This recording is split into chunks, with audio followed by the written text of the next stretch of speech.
spirit and power of Yahweh Bahasham Yahushua. Shabbatam Kaya Hamalak Wa Tashamayim Wa Ra. Repent ye, for the kingdom of heaven is at hand.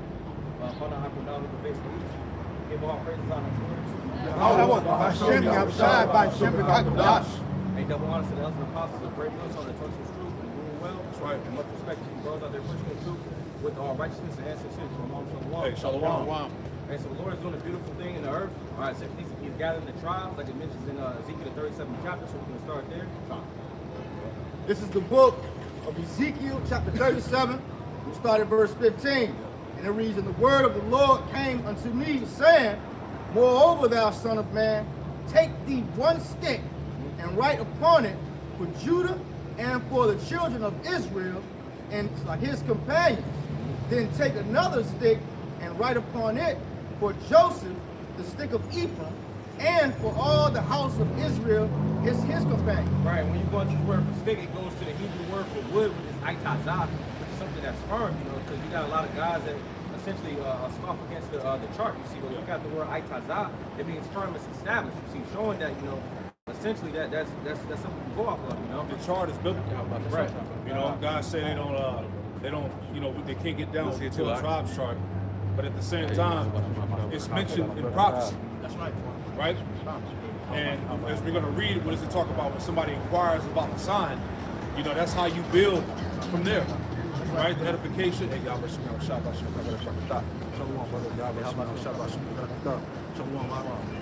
So that's the indicator, like that nigga Tazariak said. He said that they use the word nigga as an indicator to identify who the Israelites are. But what about the curses, man? There's other means that you can use outside of that, because that's just, like you said, that's just a worldly vibration. Yeah. You got it, brother. This is Romans chapter 8.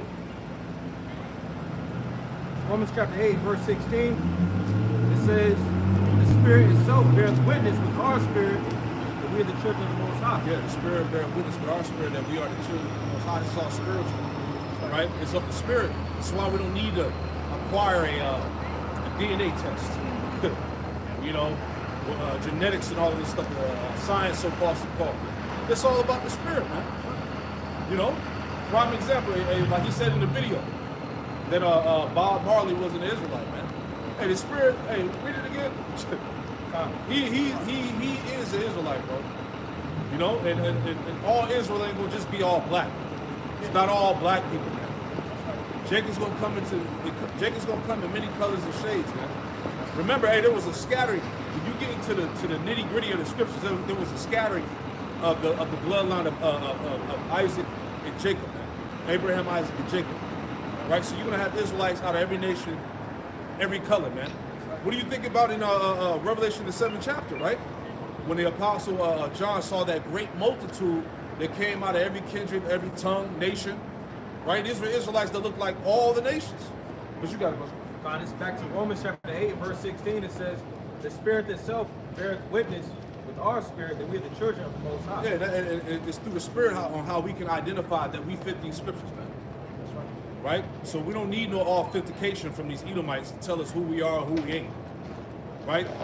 We don't go. You got it. Go ahead. I got a quick lesson, a quick precept to back you up. Because a lot of people out there, we do come in all different shades, man. Right? This is the book of Jeremiah, chapter 12, verse 9. And it reads, my heritage is unto me as a speckled bird. The birds round about are against her.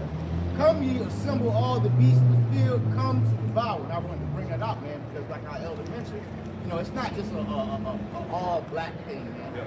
Right? And also when you go into that word black, it means wicked, avoid light.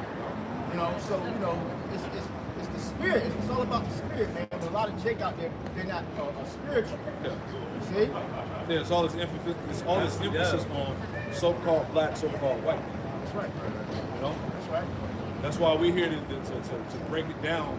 Because really, like I said in the video, you should be really speaking about the Edomites. Yeah. It's about Esau and Jacob, man. That's right. Jacob and Esau, right?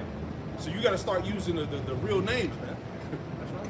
Because nobody's white and nobody's black, right? You got to get that concept out your mind,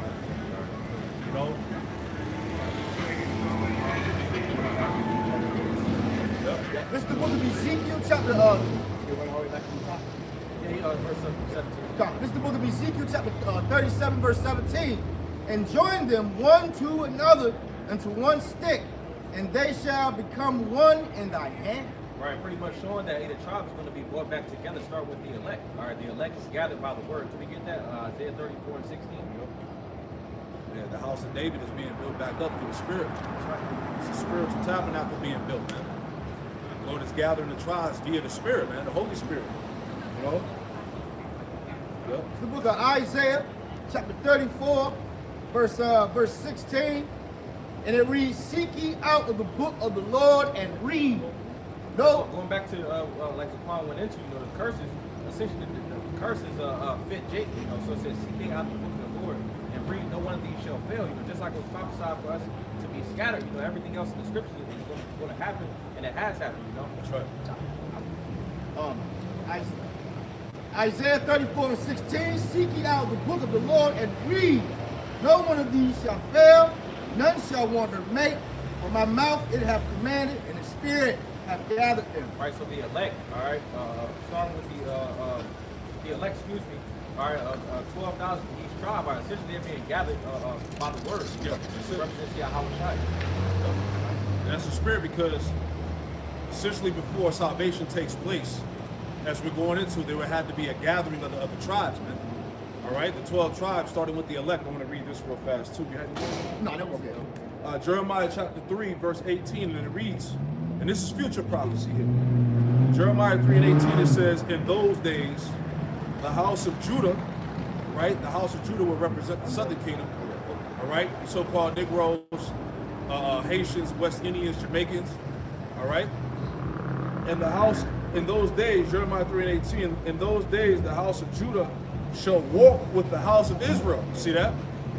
Which is the house of Israel representing the northern kingdom, so-called Latino, Native Americans, Hispanics, Seminole Indians, Native American Indians, all right, Tainos, right? You make up the house of Israel. In those days, the house of Judah shall walk with the house of Israel, and they shall come together. See that? And they should come together out of the land of the north. See that? So the land of the north representing America. But before the salvation happens, there would be a gathering. They should come together out of the land of the north. Right? They should come together out of the land of the north to the land that I have given for an inheritance unto your fathers. You see that? So this is what's happening via the Holy Spirit right now before the great destruction and great salvation takes place, man. You know? You got it. Jeremiah 50 and verse 33. Thus saith Yahweh of hosts, the children of Israel and the children of Judah were oppressed together. Yeah, see the children of Israel and the children of Judah, all right, the 12 tribes will be oppressed together right here in Babylon. This is where the majority of the 12 tribes are located, man. Even though you have the Israelites scattered abroad as well, which are going to be delivered. As the Lord said, He's going to, how's it going? He's going to call the four winds to give up His children. Matter of fact, I'll get it. Read it again, out. Fine. This is Jeremiah 50 and 33. Thus saith Yahweh of hosts, the children of Israel and the children of Judah were oppressed together. And all that took them captives held them fast. Yep. They refused to let them go. All that held them captives held them fast, and they refused to let them go. This is why we're still in captivity today. Right? And essentially this is the last captivity that we will be under the heathen, man. This is the last rulership of the heathen nations, going back to the Edomites vocab. All right, no Class Malone. All right, he did a whole segment going into who the Edomites are, just to try to prove that the Edomites were done away with, man. The Edomites are still here today, man. All right, because the question is, who's ruling the planet Earth right now, man? Who's in the power seat? Who governs all the world's resources, the money? Who has the power, man? All right. Second Ezra, did he read Second Ezra 6 and 9? He did not. He sure did, because Scripture tell you that Esau is the end of the world. And as you see, more and more talks of World War III happening. The prophecies are coming to pass. The children of Judah, the children of Israel are coming back together, right? And like our elder mentioned, who the hell is in rulership right now, man? Who faces on the money? All of this. Right. Esau, Edom. So no, vocab. Esau is not done away with. Yeah, these people are losing, man. Because what's going on? Like the elders been talking about, people are now you Christians, vocab, and the rest of these demons are trying to go into prophecy, because as we say all the time, prophecy is so overwhelming you can't ignore it no more. People are questioning the things that are going on the planet Earth, right? They're seeing it, and you can relate it back to the scriptures. This is why it says, measure the time diligently within itself. So it's like, well, hold up. You say the Bible is not true, and the Bible is this and that, but everything that's going on the planet Earth is in the Bible. The things that are happening is in the scriptures, man. Right? Now I wanted to get that scripture I was looking for. This is Zechariah, the 7th chapter, I'm going to say. Because he's going to gather the elect from the four winds. All right? This is Zechariah, okay? Oh, I'm sorry, Isaiah. Give me Isaiah 43:5-7. Then I'll get this next. Or while you get that, I'll get this first.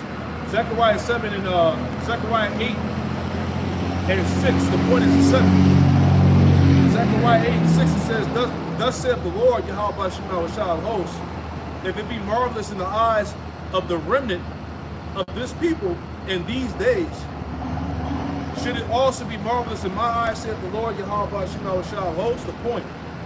Zechariah 8 and 7, it says, Thus saith the Lord, Yahweh Bashim Shah hosts, behold, I will save my people. Where's the world at? The Lord said, I will save my people from the east country and from the west country, man. Right? So the Lord's going to gather his people from the four winds of heaven. Matter of fact, add on to that. Isaiah 43 and 5. 5-7. This is Isaiah chapter 43 and verse 5. It says, Fear not, for I am with thee. I will bring thy seed from the east and gather thee from the west. I will bring thy seed from the east and gather thee from the west. Where are we at? We're in the western hemisphere. We're in the western part of the world, the utmost part of the earth. Go ahead. I will say to the north, give up, and to the south, keep not back. Bring my sons from far and my daughters from the ends of the earth. See that? Bring my sons from far and my daughters from the ends of the earth. So there's going to be a great gathering from the four winds of heaven, man. The north, south, east, and west. Right? Any more? Even every one that is called by my name, for I have created him for my glory. I have formed him, yeah, I have made him. Yeah. So this is an epic time to be alive right now, according to prophecy and what's going on the earth, man.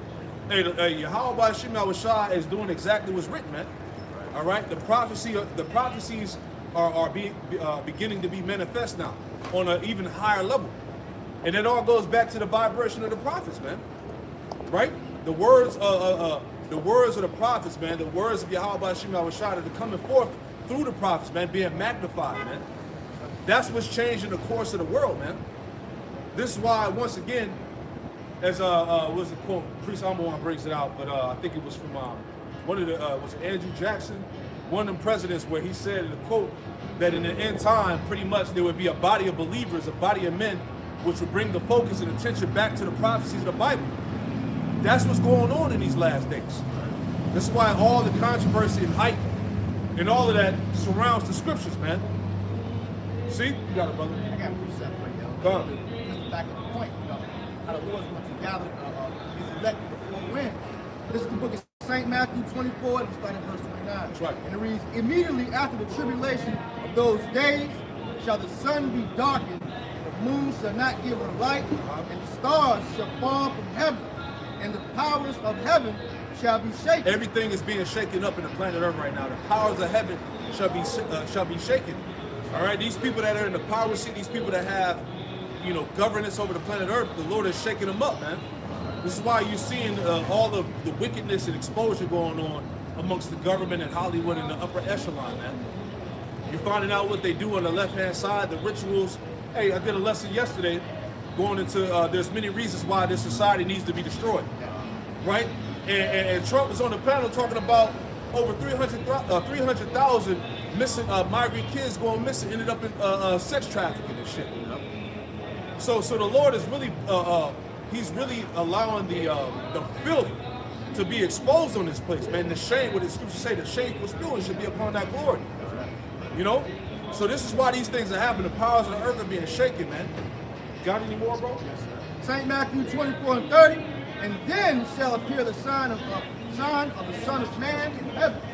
And then shall all the tribes of the earth mourn, and they shall.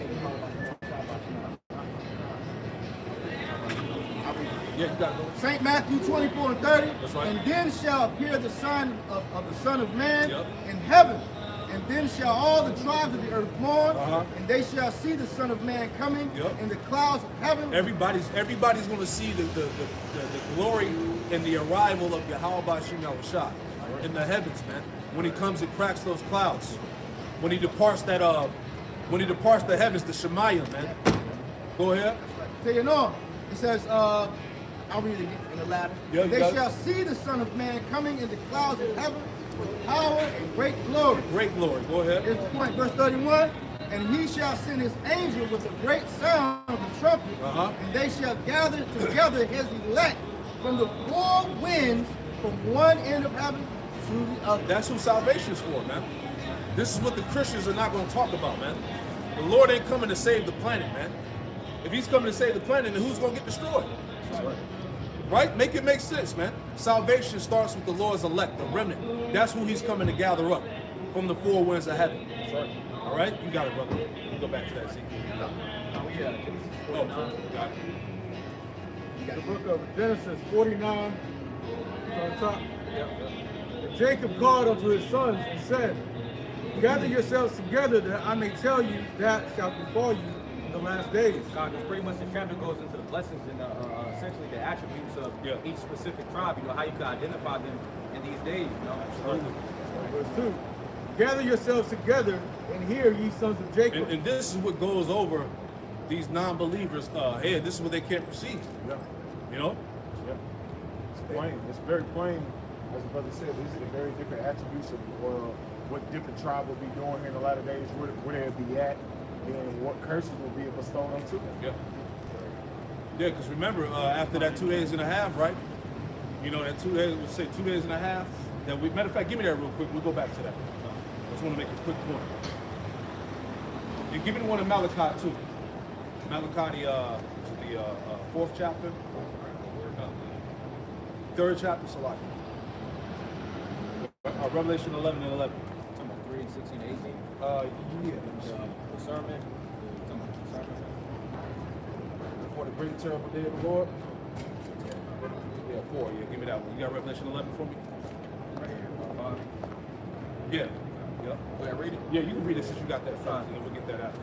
This is Malachi chapter 4 and verse 5 says, behold, I will send you Alayah, the prophet, before the coming of the great and dreadful day of the Lord. Right, and the Lord did that. He said that he was going to send Elijah again. Yeah.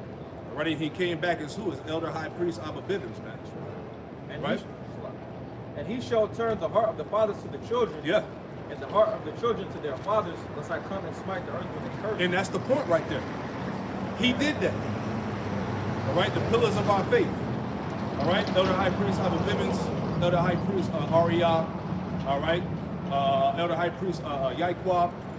You know, the Lord was with them, man, to give us the locations of the tribes, the characteristics, where they would be at, how the identifying markers.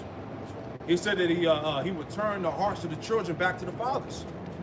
So basically, when you read the scriptures, it's about the Israelites, and especially in this last captivity that we're in, it was about Israel coming back to remembrance of who they are. Because remember, Jacob was lost. Yeah, scattered. We're dispersed amongst all the other nations. This is why that's the parable amongst the Gentiles that a lot of you Christian churches you still can't receive until this day, man. Yeah. That's the Lord, what says Colossians, the mystery amongst the Gentiles. That's Yeah. a mystery, man. The Israelites, we were scattered. We look like the other heathen nations. We took hold into their customs, and now we're likened to heathens. And now the Lord is doing what? He has brought Elijah the prophet to bring us back to the Father. Yeah. That was prophecy. That was the beginning of the tribes coming back to remembrance, man. The Lord said, didn't he say he was going to stir up our pure minds by the way of remembrance? Right? So he would turn the hearts of the children back to the Father. Give me that back to Revelation 11. And then we'll go back to that Genesis 41. Yep. It's the book of Revelation, chapter 11, and verse 11. And it says, and after 3 days and a half, the spirit of life of Yahweh Bashim Yahushua entered to them. Yeah, after 3 days and a half, I said 2 days. After 3 days and a half, right? That's that 350-year period, 1619 to damn near the 1970s, late 1960s. Yep. That's that 350 years where Jake didn't have a proper identity. Yep. Go ahead. And it says, and they stood upon their feet, and great fear fell upon them that saw them. Right, so the fact of us the part of us, you know, standing back upon our feet started with what? Elder High Priest Albert Bivens coming back, man. Turning the hearts of the children back to the fathers. Jake waking up. This Israelite movement taking hold of the planet Earth. It started back in One West. The apostles of our apostles, man. So this is Bible prophecy taking place in real time. Right? I got one more for you. You got it? This is Hosea chapter 6, verse 2. And after 2 days, will he revive us? Yep. And the third day, he will raise us up. There you go. In the third day, he will raise us up. All right? This is spiritual. Go ahead. And it says, and we shall live in his sight. And we shall live in his sight. How are we living again? By Yahweh, by Shema Shai giving us back the breath. That's the whole point of Ezekiel 37. Yeah, that's the whole breakdown. Go speak unto to the slain that they may live. Breathe, he said, breathe upon these slain that they may live. Dry bones. Them dry bones, you Israelites that were in a dead state of mind. Yep. Right? That was it. That was it? Okay, we go back. Just wanted to set that up so it makes sense, man. Yeah.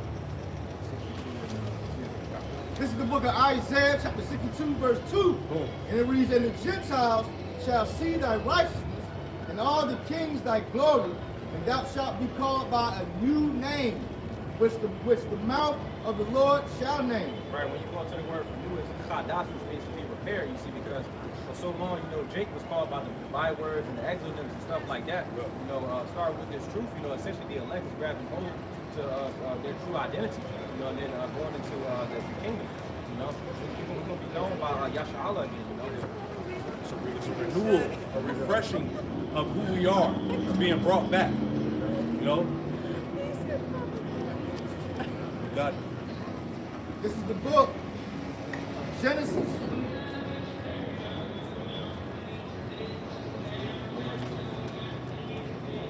This is the book of Genesis, chapter 49, verse 2. And it reads, gather yourselves together and hear, ye sons of Jacob, and hearken unto Israel your father.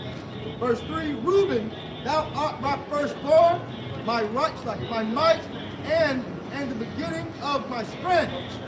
The ecstasy of dignity, and the ecstasy of power. Right, so it says, Reuben brought Aban in the Hebrew, behold his son, talking about the so-called Seminole Indians. Yeah, talking about the so-called Seminole Indians, right, which essentially goes into the wild ones, goes back to the Spanish word cimarron, which I believe it means untamed. So, because Reuben's untamed. That's right. So I couldn't control it. You know, and these were the you know, the warrior tribes. You know, they had a ruling class mentality. You know, go ahead. It says excellency and dignity, going back to the point that Jaquan pretty much brought out. That ruling class mentality going into dignity, that word is sha'at. Essentially goes into the stateliness of Reuben. You know, Reuben is very noble. Yeah, and then when you get into the history, you learn that even Reuben took in a lot of runaway slaves. Right. You know.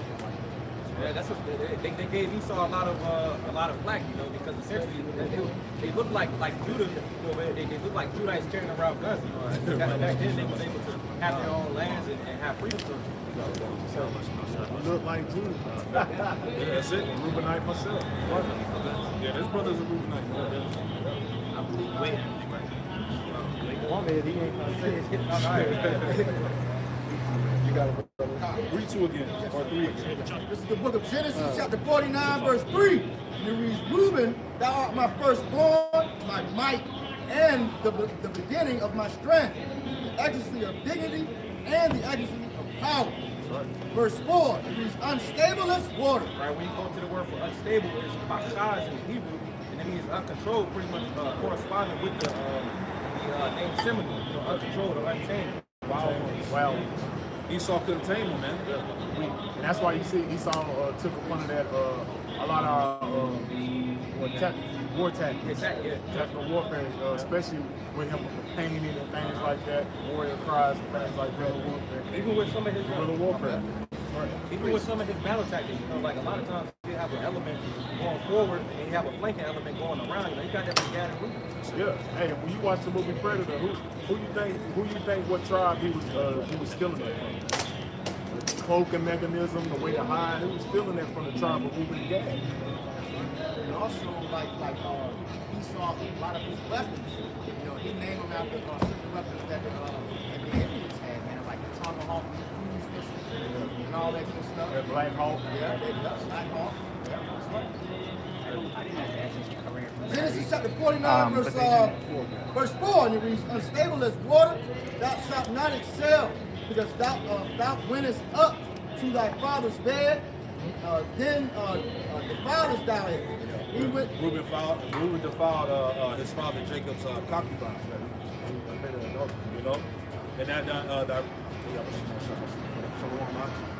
that birthright basically went to Judah.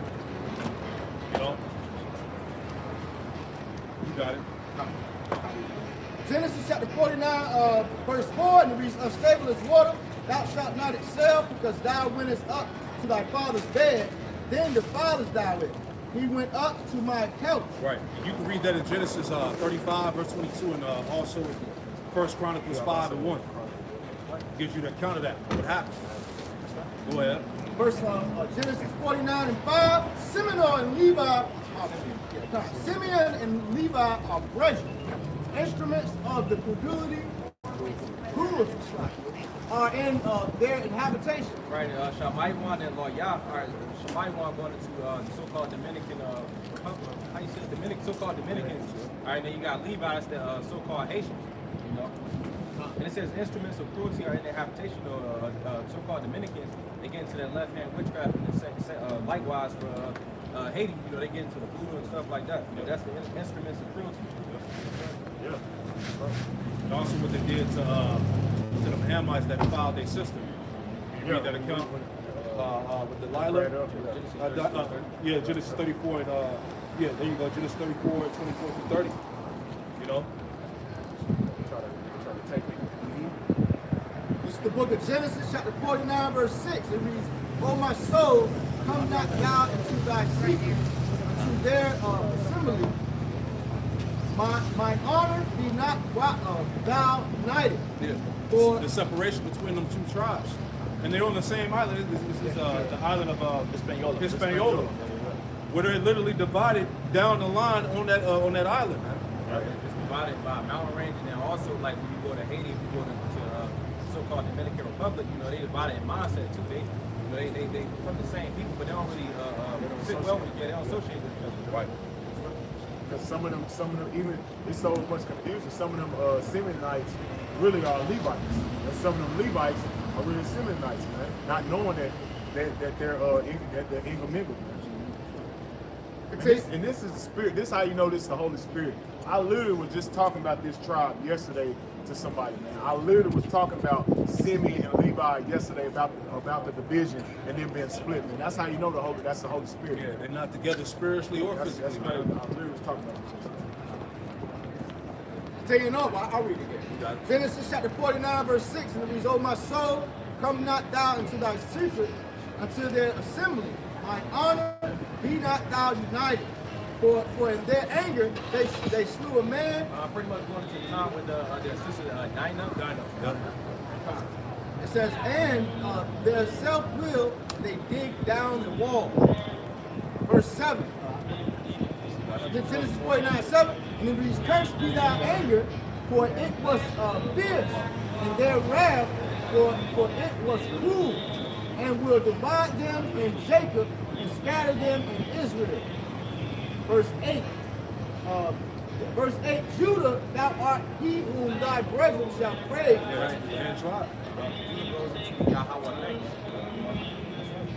And it reads, so you know, it says, thy hand shall be in the neck of thine enemies. Thy father's children shall bow down. Read that part again. Yes, sir. Yep. Genesis chapter 49, verse 8. And it reads, Judah, thou art he whom thy brethren shall praise. Right, because essentially when you get into the prophecy, give me Isaiah 41, that the knowledge will come forth out of Judah. That's why before we got into the breakdown of the tribes, as I made mention earlier, you had the pillars of our faith. All right, Elder High Priest Abba Bibbins, Elder High Priest Jaiquab, King Mashah, you know, they were Judites. And the Lord raised up Judah first with the knowledge, and then the other tribes followed suit. Right? That's how it happened. That's why it tells you in Isaiah 19 was Isaiah 19 and verse 17 that Judah would be a terror unto Egypt, right? Judah would be raised up first. Did we get Zechariah 12? Yeah, we can get that too. All right, this is Zechariah chapter 12, verse 7. It says, the Lord also shall save the tents of Judah first. The Lord shall save the tents of Judah first. This is why essentially Judah called hell the hardest. Still is. The house of Judah, man. The so-called Negro, West Indian, Jamaican, and Haitians, man. Right? Go ahead. It said, the Lord also shall save the tents of Judah first, that the glory of the house of David and the glory of the inhabitants of Jerusalem do not magnify themselves against Judah. Yeah, Judah's the head tribe. Right? That was it. Go back, give me Isaiah 48 and 1. I got it. Isaiah chapter 48 and verse 1, it says, hear ye this, O house of Jacob, which are called by the name of Israel, Yep. and are come forth out of the waters of Judah. And are come forth out of the waters of Judah, man. Judah had to be raised up with the knowledge first. Right? It says, which swear by the name of the Lord and make mention of the power of Israel, and but not truth, or in your righteousness. Yeah, that was it. Read that. Oh, yes, sir? Yeah. Go ahead. This is the book of Psalm chapter 76, verse 1. Boom. And the reason Judah is the most high known. Yeah, Judah is the most high known. Go ahead. His name is great. There you go. Let's go back to the verse 8 again. Yes, sir. This is the book of Genesis chapter 79, verse 8. And Judah, thou art he whom thy brother shall praise. Now you understand that, right? The scriptures tell us also, when you read on, that the scepter would come forth out of the tribe of Judah. Right? Dealing with Yahweh Shah. Go ahead.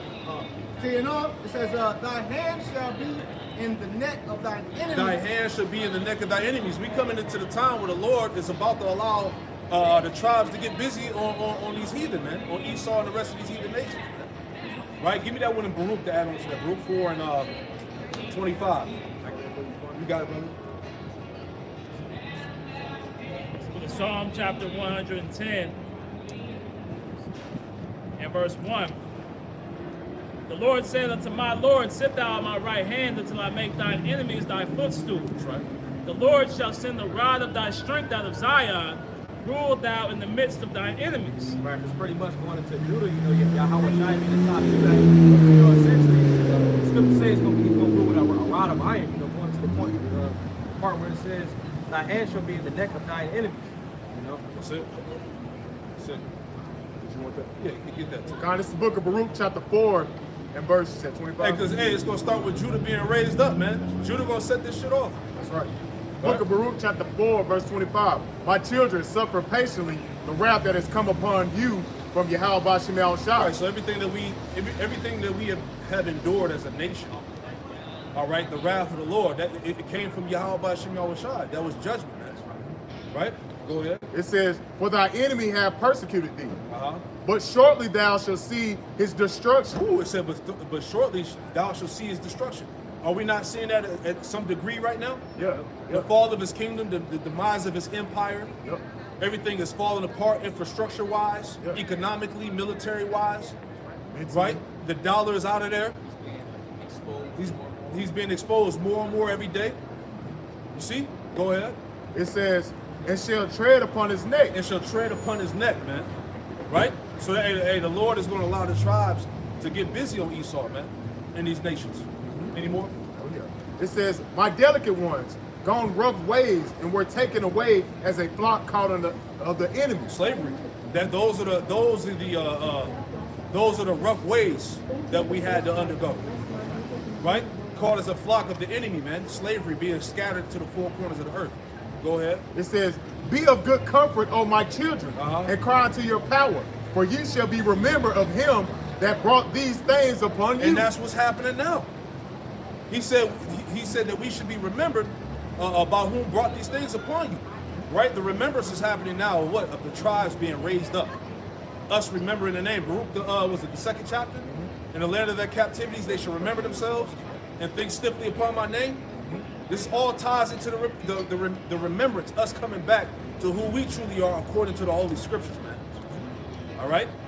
And it says, for as it was your mind to go astray from your power, so being returned, seek him 10 times more. There you go, man. So now we're being returned back to our power, as it told us in Isaiah 10 and 20. Get that real quick. We'll go back to Genesis 49. Isaiah verse 10, Isaiah chapter 10, verse 20. you go. And it shall come to pass in that day that the remnant of Israel and such as are escaped of the house of Jacob Yep. shall no more again stay upon him that smote, Yep. but shall stay upon the Lord Yahweh Bashim Yahushai, the Holy One of Israel in truth. Right, so that's why Jake is coming out of all of the philosophies and lies of Esau, man.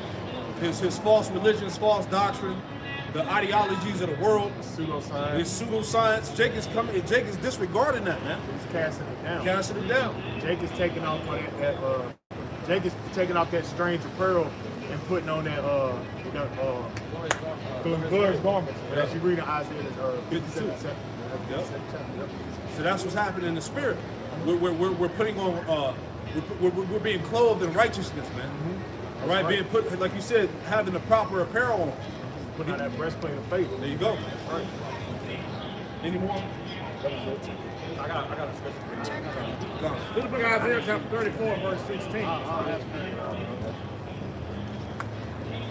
Pretty much going into how Jacob, you know, that covering cast that Esau had set, you know, Jacob's cast that off to the side, you know.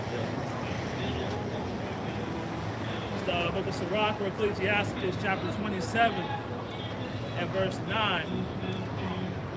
It reads, "The birds will resort unto the..." Might be verse 8. It says glorious robe or something. Sirach 27 and 8. "If thou followest righteousness, thou shalt obtain her, and put her on as a glorious long robe." Right, so the tribes are essentially subscribing and putting on, clothing themselves in that long, glorious robe, all right? Yeah. Essentially coming back to the fact that they're Israelites, you know? The complete truth. Yeah. But yeah, we go back to that, 49 and 9. Yes, sir. This is the book, Genesis chapter 49, verse 9. It reads, Judah is a lion's whelp. From the prey, my son, thou art gone up. He stooped down, he couched as a lion, and as an old lion, whom shall rouse him up? Yeah, he assimilated. That's what Judah did. Yeah. You know, civil rights, you know, got jobs, forgot basically he lost his fight. He forgot who his enemy is, man. This is why today, why you see so many Judites bugged out, man. Keep fighting to keep Edomite supremacy alive. Won't let go of fake white man Jesus. You know, Jake has completely forgot that, like, he's in captivity. He forgot his resting place. Exactly. He forgot, that's why the Lord tells us as Israelites, put on our stronghold, which is the scripture. That's why Jacob's in this dumbed down dead state. He, like you said, he assimilated. They even put it in the movies, man. I forgot the name of the movie. They said, what happened to the fight? And so they said, oh, he got jobs. Yeah. They gave him jobs, man.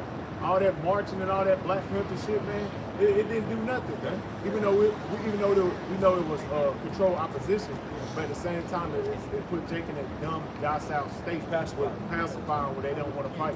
Exactly, Martin Luther King, it was some march and all that bullshit while you getting your damn head cracked up with a damn brick, but you marching for rights to be similar to the devil. He was better fair off, man. I can add to you, the main reason Judah got hit like that because they're the head tribe. That's right. That's right. Had to hit them the hardest, man. That's right. So we know that fight that took out of them, the other tribes, they laid down with Judah. Yeah.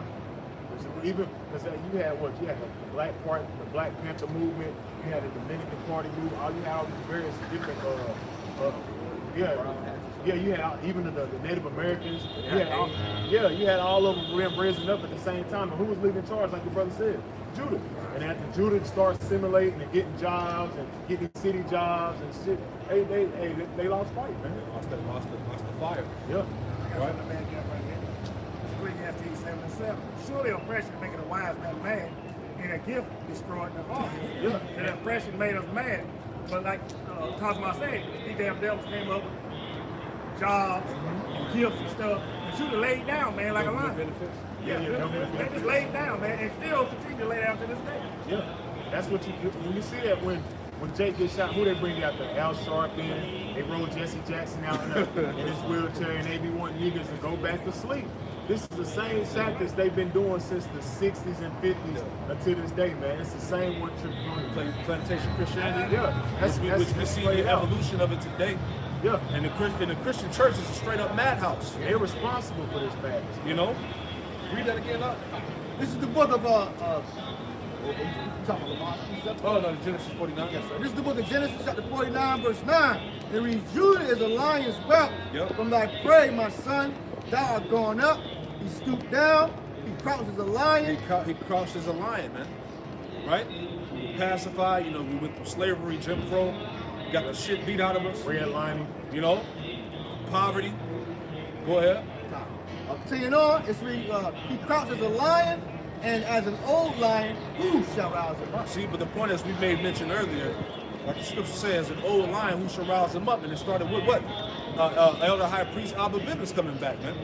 Restoring the knowledge of the tribes and the characteristics and the locations of the tribes, man. It's all spiritual. But that was the rising up, starting with Judah.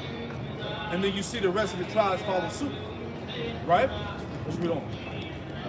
Genesis chapter 49, verse 10, and it reads, the scepter shall not depart from Judah. Right, the scepter should not depart from Judah. All right, the scepter going back to what? Rulership. All right, because Yahweh Shai is from the tribe of Judah. Right? You got it, brother. Now, this is Hebrew chapter 7 and verse 14. And it says, for it is evident that our Lord sprang out of Judah, of which tribe Moses spake nothing concerning priesthood. That's it, man. That our Lord and Savior sprang out of the tribe of Judah. All right, so let's go back into read that 10 again. This is the book of Genesis 49, 10. The scepter shall not depart from Judah, nor a lawgiver, from between his feet. Nor a lawgiver from between his feet. Go ahead. This is speaking about Yahweh Shai. Right. Go ahead. Until Shiloh comes. Until Shiloh comes. All right. Was it Shiloh? Right, which is peaceful. Right. That's Yahweh Shai. All right. He's coming to bring peace. Go ahead. Continuing on, and it says, unto him shall the gathering of the people be. You see that, and through Yahweh Shai is how the tribes are becoming united. Get real quick, Micah 5 to add on to that part. Micah chapter 5 and 2 through 4. You got it. Speak loud. Huh? This is Micah chapter 5, verse 2. But though Bethlehem, Ephrathah, though thou be little among the thousands of Judah, yet out of these shall he come forth unto me that is to be ruler in Israel. See, out of Judah will come forth the ruler of Israel. So the prophet Micah was prophesying of Yahweh Shai coming. Right? Go ahead. Whose goings forth have been of old, from everlasting. Right, and that goes over many people's heads because Yahweh Shai was from the beginning. All right, he was the first created spirit. Read on. Therefore will he give them up until the time that she which travaileth have brought forth. Keep going. Then the remnant of his brethren shall return unto the children of Israel. Right, then the remnant of his brethren shall return to the children of Israel. That's happening now through the Spirit. That was it, huh? And also, if I may mention this precept that we bringing out, proving to you that Yahweh Shai is talked about in the Old Testament. But you got a lot of guys out there, Yahweh Shai wasn't talking going on. This is the book of Ephesians chapter 2 and verse 15. Having abolished in his flesh the enmity. Right. Ephesians 2 and 13. Right. But now in Hamashiach Yahweh Shai, ye whom sometimes were far off are made nigh by the blood of Mashiach. For he is our peace, who had made both one and had broken down the middle wall of partition between us. Right, because essentially going back to Genesis, the 49th chapter, going into where it said, unto him shall the gathering of the people be. Essentially, Yahweh Shai gathered the people together. At first, like we went into Ezekiel, the 37th chapter, the two sticks are coming together. You have to be one stick. One nation. As the prophet said, we wouldn't be divided anymore. This is the book. You got something? You got something? It's Numbers 24 and verse 17. It reads, I shall see him, but not now. Yep. I shall behold him, but not now. Right, and this was the Moabite sorcerer. Right, Yahweh Shai gave him visions of the future. Right, because as we're going to read, it said he fell into a trance with his eyes open. Go ahead.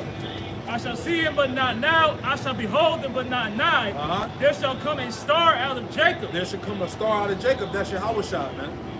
So he saw Yahweh Shai coming in the future. Go ahead.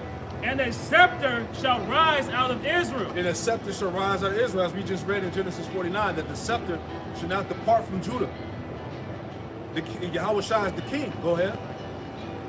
Shall rise out of Israel and shall smite the corners of Moab and destroy all the children of Sheth. Yeah, he's coming to take the nations. Go ahead. And Edom shall be a possession. And Edom shall be a possession. The Edomites are still here, Cat. Nice try. Go ahead. And Edom shall be a possession. Seir also shall be a possession for his enemies. There you go. And Israel shall do valiantly. And Israel should do valiantly, man. The Lord is going to triumph. All right, he's going to be victorious. Any more? And out of Jacob shall come he that shall have dominion, and shall destroy him that remaineth in the city. That was it, right? Yeah, so Yahweh Shai is going to have complete dominion. Daniel, 2 and 44? Right? Everlasting kingdom where all nations are going to serve. Give me that real quick, guys. This vocab, he broke it down as, that was dealing with Yahweh Shai during the Roman Empire. Book of Daniel chapter 2 and verse 44.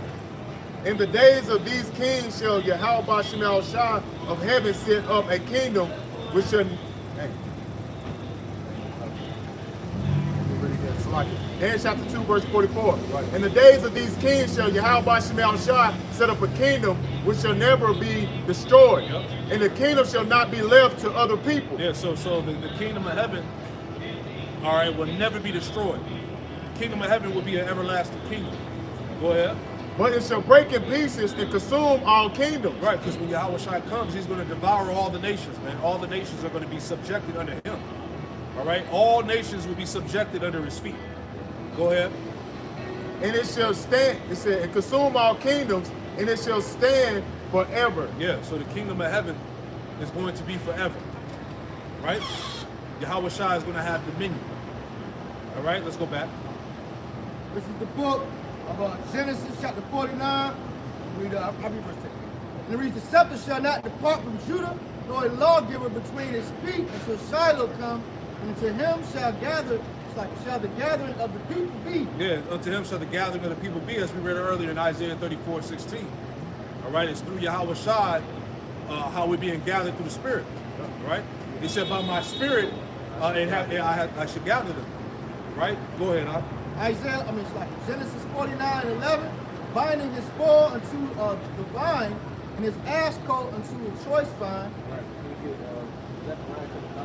That's it, man. He said, and his ass is cooked. Yep. All right. Pretty much that's according to the time we came in, humble on that coat. To the book of Zechariah, chapter 9 and verse 9. Rejoice greatly, O daughter of Zion. Shout, O daughter of Jerusalem. Behold, thy king cometh upon thee. Right, thy king talking about Yahweh Shai. He is just and having salvation, lowly and riding upon an ass. Lowly, it said lowly and riding upon an ass. So Zechariah was prophesying about Yahweh Shai coming on the scene in a meek manner, if it makes sense. He didn't come riding on a stallion, all right, with his fro blowing in the wind and shit. Right?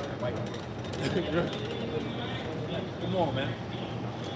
Because the scriptures tell us in Philippians that he was a man of no reputation. Right? He wasn't about the showboat type shit, which we see amongst these guys now. Come on, and that's humility. Yeah.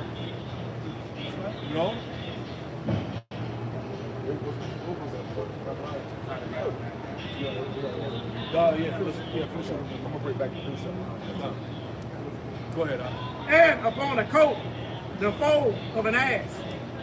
Yeah. So when we're reading here in Genesis 49 and 11, this is Yahweh Shai fulfilling prophecy of him coming on the scene in a meek fashion, right?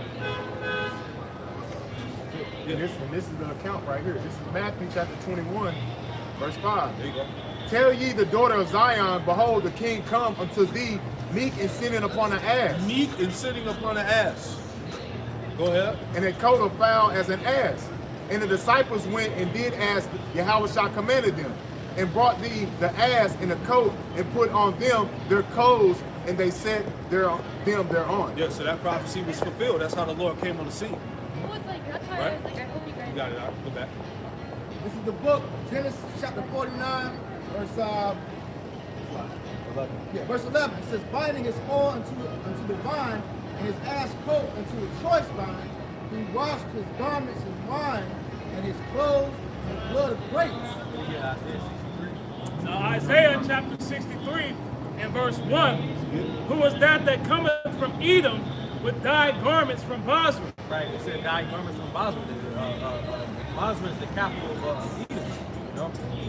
This that is glorious in his apparel, Right, because when the Lord came the first time, you know, he came humble, you see, but he's going to come back in his glorious state, you know? So, Just celestial body.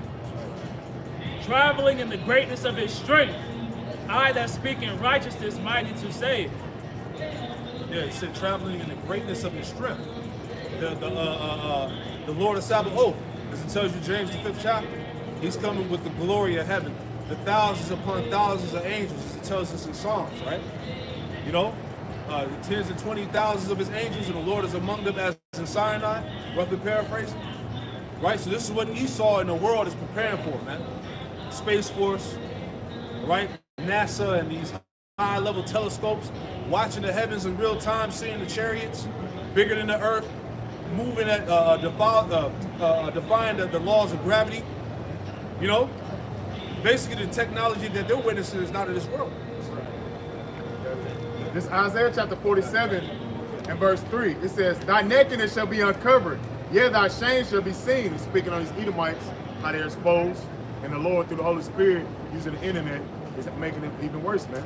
And it says, the point, I will take vengeance and I will not meet thee as a man. Backing up the elder just said, man.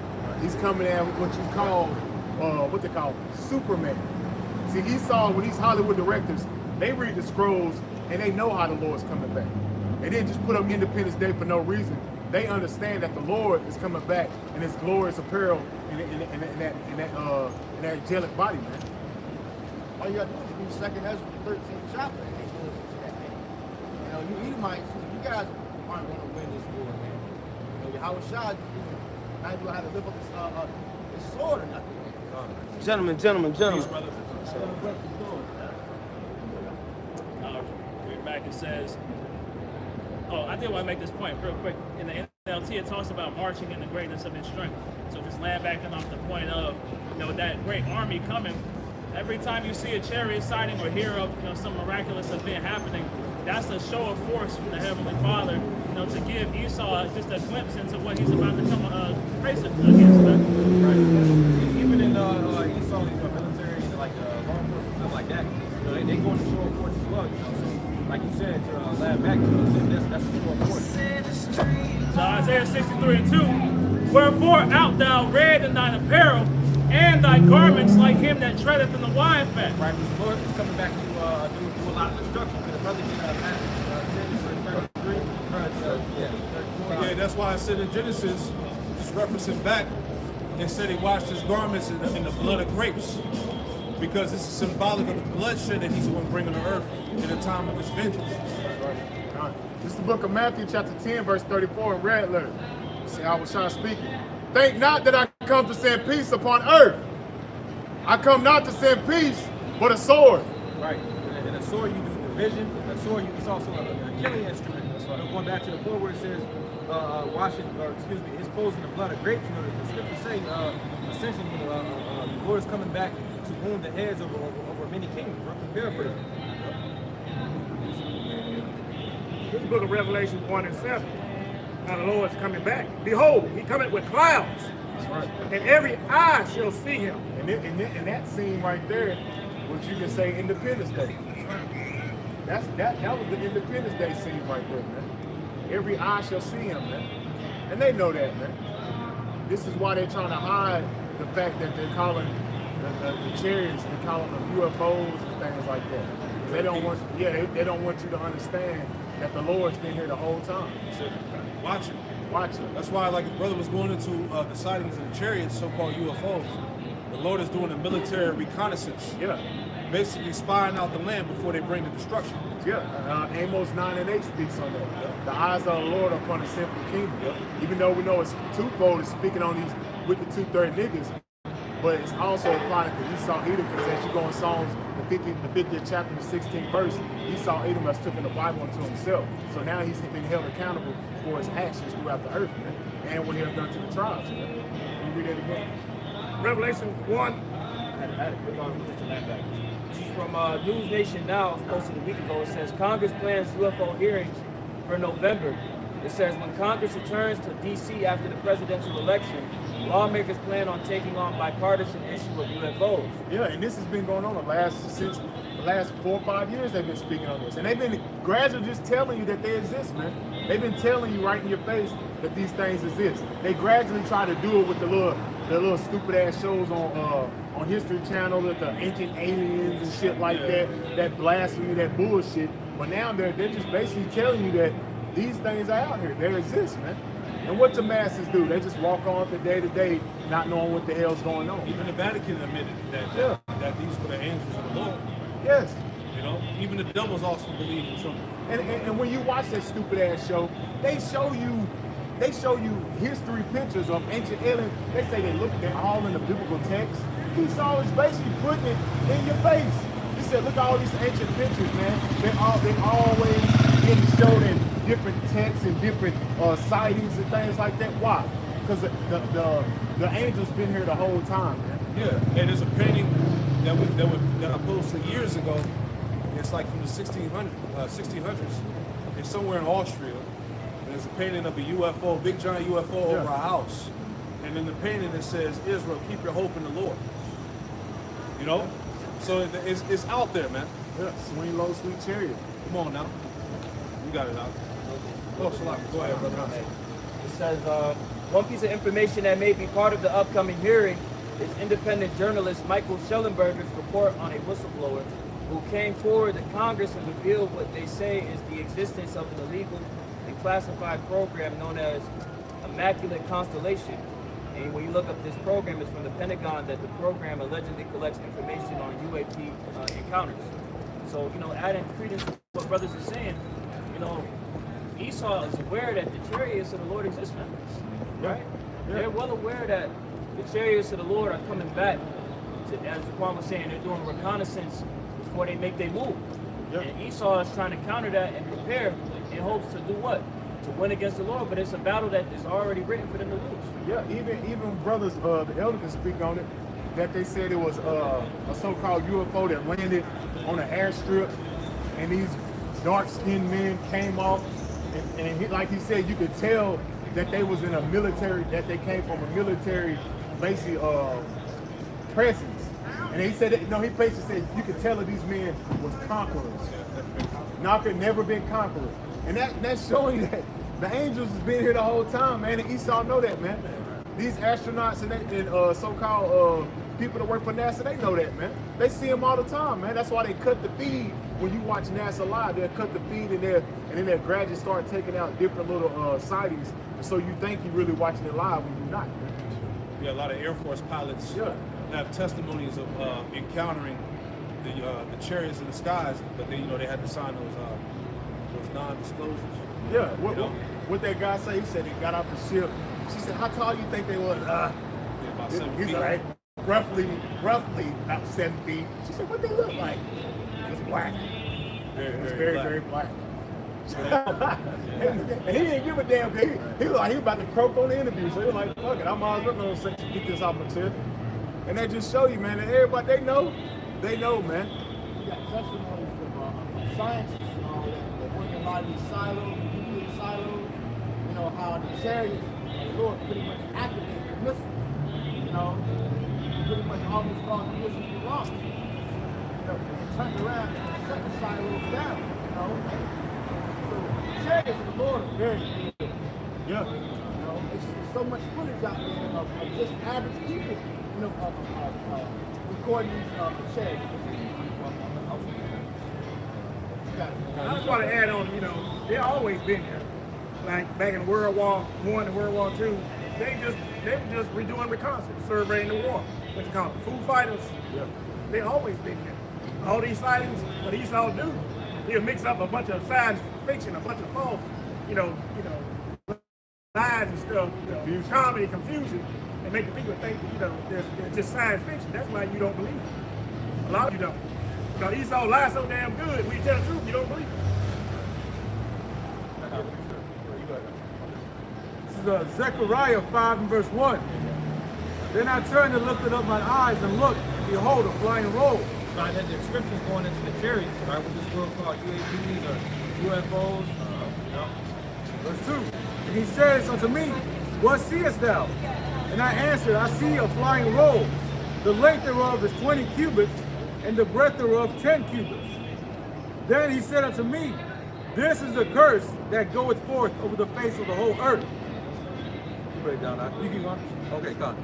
It says, for everyone that stealeth shall be cut off on this side according to it, and everyone that sweareth shall be cut off on that side according to it. Right, and essentially, you know, going to what the brother Tasmak had mentioned, you know, pretty much Esau got to cut the feed, you see, because he understands that represents the downfall of his society, you know. Right. He don't want that getting out. Yeah, and that goes back in the book of Obadiah. When I set thy nest upon the stars, then I shall bring you down. Esau, even he lied about the so-called moon landing, but what did he do? He put his satellites and things out there in the atmosphere, man. So now, what have you been seeing since the 1960s, 1960, 1969? You've been seeing a rapid decline of the Edomite, man. And it's only going to continue to get worse as the Lord draw closer. Yeah, exactly. So to say if he multiplied this for a sword. Right. Yeah, you know, and this just shows you that the angels are out here, man. Like it says in the beginning, this is the curse that goeth forth over the face of the whole earth. Right? Because Esau can't touch it. Esau knows the power they contain, but he can't do anything about it. That's why you see, you know, when King Charles had that coronation, you saw chariots flying by. Yeah. That's the spirit, yeah. Every time they have these events, they have chariots flying by. Yeah, it's a reminder of his destruction. Yeah, a reminder that he don't run shit. Yeah, that's why, like you said, not to cut you off. That's a good point. It's a reminder he don't run shit because what about the testimonies that came from America and the Russian military about how the chariots had the capability of deactivating the missiles, man, and activating them, man. He was just, the Lord was just toying with these devils. Yeah, because the Lord said these are my weapons of my army. That's the Lord. That's the Lord's weapons, man. He just put the spirit on you to make them so you can destroy yourself. You don't run a damn thing, man. It's a beautiful story. Yeah, it's a beautiful story. See, that's what's wrong with Esau, the so-called white man. They actually think they run this shit. You don't run nothing. The Lord set you up like for this period of time, man. It's like Pharaoh. Just like Pharaoh, you don't run a damn thing, man. All you doing is running yourself to a damn pit. The chariot was flying around back in time of Pharaoh. The sun with the wings on them. Hey, think about it. Yeah. That's it, man. The Lord always been there. The Lord was there the whole time. You got it, bro. I'm going to finish this out. This is Zechariah 5 and 4. I will bring it forth, saith Yahweh of hosts, and it shall enter into the house of the thief. That's America. That's America. The house of the thief. Who's captive? Who was stolen? All right, the jewels of the Most High, the Israelites, so-called Negro, Latino, Native American, and Hispanics. Yep. This will represent the house of the thief. Yeah. You have stolen everything until your stuff, man. You stole the Lord's people, then lied and called them niggas and Mexicans and spits. And then sit here and try to justify the shit. And then call yourself them. You a nigga. You the biggest identity theft known to mankind, man. He called himself white. Yeah, you have been caught red-handed, literally, man. Right. You know? It says,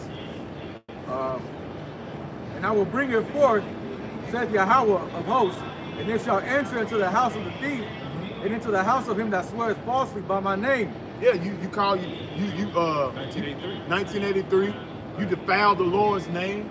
You defiled the Lord's the ancient land. Yeah, 1983, Ronald Reagan, he declared the Bible being the law of the land. Yeah.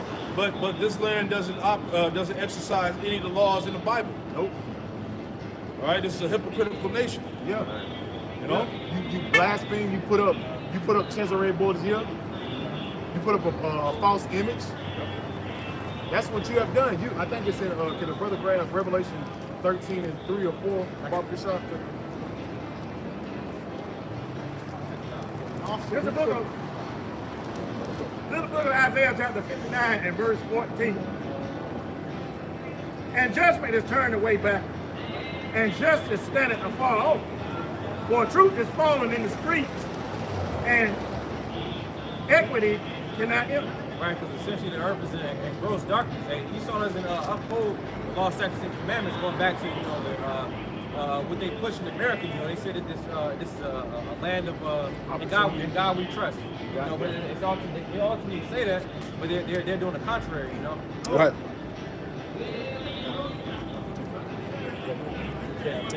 15. Yeah, truth faileth, and he that departed from evil, making himself a prey. Right. Those that ultimately are in a repentant spirit, essentially we make ourselves a prey. Because essentially what's pushing the society is Esau's lies and his lifestyle, his all philosophies. All right. You'll become an enemy for telling the truth. Yeah, enemy of the state. And the Lord Yahweh saw it, and it displeased him that there was no judgment.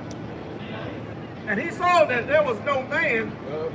Yeah, because there's nobody standing up for true justice and righteousness. Yeah, but everybody got the Bible in their hand on Sunday. Everybody tomorrow gonna have a Bible in their hand, but they ain't coming out of what the Bible says. They doing things according to their own will. That's showing that they ain't standing up for the Bible. Right. They just think because it feel good. That shows the hypocrisy of Babylon the Great. Sure. Ain't no true justice going out there in America, man. If there was true justice going out in America, these people be telling these people that, hey, you gotta get the land back. The Gadites, man, this is your land. We gotta be honorable. Hey, we should be uphold these wicked ass holidays. But they ain't doing that shit, man. Showing these people they just like reading the Bible because it feels good, but they don't do nothing that the Bible says do, man. That you show you that Esau, so-called white man's rulership with the damn wicked, man. Can a brother give me Revelation 13:5 real quick, Baba Shah? This is the book of Revelation chapter 13, verse 5. It reads, and there was given unto him a mouth speaking great things in blasphemy. And that's what he does, man. Go into his damn court system, man. You get tripped up in there on the legalese and the maritime law, all that bullshit. Yep. That's fucking blasphemy, exactly, man. But when I walk in, you want me to put my hand on the Bible. But we ain't even going according to the Bible, man. Exactly. Because we go according to the Bible, you'll be condemned. You don't even supposed to have the Bible in your hand, Esau. Yeah. What does thou have to do to declare my statute? It's actually the damn devil, man. He shouldn't even be holding the Bible. You shouldn't even be holding the Bible. Don't even look his way, brother. But that's showing that the Lord put the spirit on you where you out here is blaspheming and speaking great things, man. Saying that the small hats are the Lord's people. You're a Christian. That you're a Christian, a God-fearing man. But you contrary to everything that you said you was, man. You a damn demon, man. Yeah. Keep going. She could do with a rainbow. Exactly, man. You turn something righteous and holy into something defiled and wicked, man. Yeah, the rainbow's a beautiful thing. But the damn devil said that's for the moles. That's nasty, and that's abomination, and that's wickedness, man. And that's why the Lord has a special judgment for Babylon, the great America, man. Because that's a blasphemy. You blaspheme the name of the Lord. You blaspheme the Lord, man. Yep. Keep going. Hey, if I can add a point to that real quick. The original rainbow was 7 colors, right? And that 7 going into completion. That's right. Esau took the rainbow and made it 6 colors, right? So that's what the rainbow they use is a resemblance of their number, man. Right? Yeah. Man of sin. Keep going. This is the book of Revelation chapter 13, verse 5. And there was given unto him a mouth speaking great things. And how does he do that? Through his laws and legislation. And that Catholic Church. Yep. Catholic goes back to universal. That all God is combining that's not in here. That ain't in here. You coming with your own interpretation, man. The God of the Bible is the God of Israel, not for all man. So now he's trying to bring in universalism, which is what? Colonialism. But that's what he does. He goes around and put everybody into himself. As you go and Habakkuk the 2nd chapter. I was gonna say, get that real quick. Hold that, get that. That's what he does, man. He wants to unify everybody under him. So he can be ruler. I'm top dog, but everybody's unified under me. Yeah. And he's using his technology, the MOTB, the nanotech, trying to rewrite man in his image. Yeah. You know? That's right. Now Q2 and 4. He to all nations unto himself. Like verse 6, 7. This is Habakkuk 2 and verse 5. Yeah, also because he transgressed by wine. That wine is what his philosophies, democracy, when he goes around and pushes to the other nations, bringing them that fiat currency, putting them in debt. That's his ways, that philosophy, that democracy, man. Foreign policy. Foreign policies, Christianity, all that madness, man. He is a proud man. He's proud. Look at the so-called white man. He think he conquered America. He conquered the Lord's people, and he proud about it. You should be ashamed about it. Knowing that the judgment the Lord's about to do to you and your people, you might want to humble yourself, man. Because the Lord got something special. You think you gonna conquer his people and walk into the Holy Land? But that's Esau. He really think he is. That's showing you that what? He's a proud man. The scripture say pride, his pride have deceived him. That's right. Because what is pride? A false delusion of strength. Yeah. Carrying strength. Yeah. Habakkuk 2. Come on. Get that real quick. Jump back. It's Isaiah chapter 2 and verse 11. The lofty looks of man shall be humbled, and the haughtiness of men shall be bowed down. That's right. And the Lord alone shall be exalted in that day. God, break down. God, so what, like brothers are saying, man, that pride is going to be brought down, soon come, man. Verse 12, for the And day. you gradually seeing that as you walk through America. Everybody ain't so prideful as they used to be. Everybody ain't proud to be American. None of that shit. Because the other nations is looking at America as a bunch of damn degenerates, Yeah, man. yeah. Everybody walk around with the damn phones, don't know shit. You can't even remember a damn telephone number. That's showing you the damn degeneracy of these damn Americans, man. Don't know their gender. You apply for application instead of man or female. You goddamn 30 goddamn. What? Oh damn. What it like? That's confusion, man. What the hell is that to be proud about, man? Yeah. All the sex trafficking. All these Freemasons, all these goddamn think that's something to be proud about. Man, the Lord ain't want to hear that shit, man. Keep going, bro. Isaiah 2 and 12. For the day of the Lord of hosts shall be upon everyone that is proud. And the Lord is about to show you. The day of the Lord of hosts is going to be on everyone that's proud. You 2/3 niggas, you're going to take part of that too. Because you proud to have Esau eat them over your ass, man. Out here talking about make sure you vote, brother. Make sure you get early registration. The fuck is that to be proud about, man? Showing that you ain't nothing but some homeborn slaves, man. And the Lord got a special judgment for y'all ass and your damn daddy Esau, man. Speaking on that voting thing, man, they have been able to get Jake with that, not realizing that all you Jakes that's out voting, man, you're really putting them people up as gods, man. Yeah. When you go into the word vote, somebody get that etymology real quick. man. Get it. You're making a vow to a god, man. Yeah, because your plight in America ain't gonna change. Hell no. You ain't figured that out since fucking Bush Jr. And it's so funny that You know? they talk about the Democrats. The Democrats been in office the last damn 12 years out of 16. Niggas, you still been getting shot. It's been worse. It's been worse. since they've been in the office. But at the end of the day, they never did anything for Jake. When you look at the history, they're the ones that have been fucking Jake over more than Republicans have. Like I said. It's vote in the Etymology Dictionary. It reads, jumping down, a vow, a wish, a promise to a god, a solemn Deuteronomy pledge. 17 and 15. Yep. Hey, that's what is that not what you see you doing? You vowing, you put Esau, you put him up as your god now. Yeah, you had, I keep bringing this out every year, bro. Fucking Taraji P. Henson, back when Biden was running against Trump, she literally was Trump. She was begging Biden to save us. Save us, Joe. Yeah. How's that going for you so far, man? You have trust in a nation that cannot save you. That's right.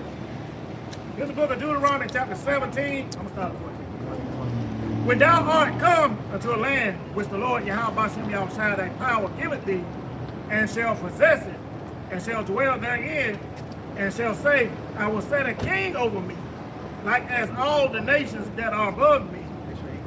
Thou shalt in any wise set him king over thee, whom the Lord Yahweh Bashem Yahushua thy God shall choose. One from among thy brethren shall thou set king over thee. Thou One from- mayest not set a stranger over thee, One from among thy brethren. Yeah. Thou shalt not set a stranger over thee. which is not thy brother. Yeah. So you don't need to be putting no damn Edomite over you, man. And Kamala, she a fucking heathen her damn self, man. You don't be putting these other nations over you, man. And the only one that's gonna be over us here in the time to come is Yahweh Shai and King David. Yeah. The order. That's the true order that's coming back upon the earth, man. Yeah, we voting for Yahweh Shai. All day, every day. Right? Hell with some goddamn presidential election, man. Fuck, that's what I do. That's right. You know? Tell me, man. Vote or die and all that shit. You still got that? That's you trying to keep up the American dream. And as you were talking about earlier, everybody can see that shit is out of here, bro. Yeah. What's that article you did video on? How much does it cost to try to change the American dream now? 4.4 million. Niggas is broke out here, bro. So you try to hold on to a sinking ship, bro. You're gonna go down with that shit, man. Hold on to a fantasy. The American dream The American dream has turned out to be an American nightmare. And all these Americans, they're going to testify that to them. So that's why the scriptures tell you, it's like, I'll keep taking away from your point. In Sirach, I think it's the 34th chapter, talking about how you're not supposed to chase after a dream, bro. You're never going to achieve it. If Yahweh Shem Yahushua isn't for that, that vision is not going to come to pass, man. And also, going back to the curses, you know, it doesn't matter who the hell you vote for, you're still going to be oppressed. You're still going to get killed out here in the streets, and all of that, man. If it's not the Lord's will, it's not coming to pass, man. That's right. In the book of Habakkuk, chapter 2 and verse 5. Yeah, also because he transgressed by wine, he is a proud man. Neither keep it at home. Hey, yeah, that's speaking on Esau, the so-called white man. He's a proud man, need to keep it at home. But you go, you see who had, just like the Roman Empire, he set up garrisons throughout all the other nations and made them allies, man.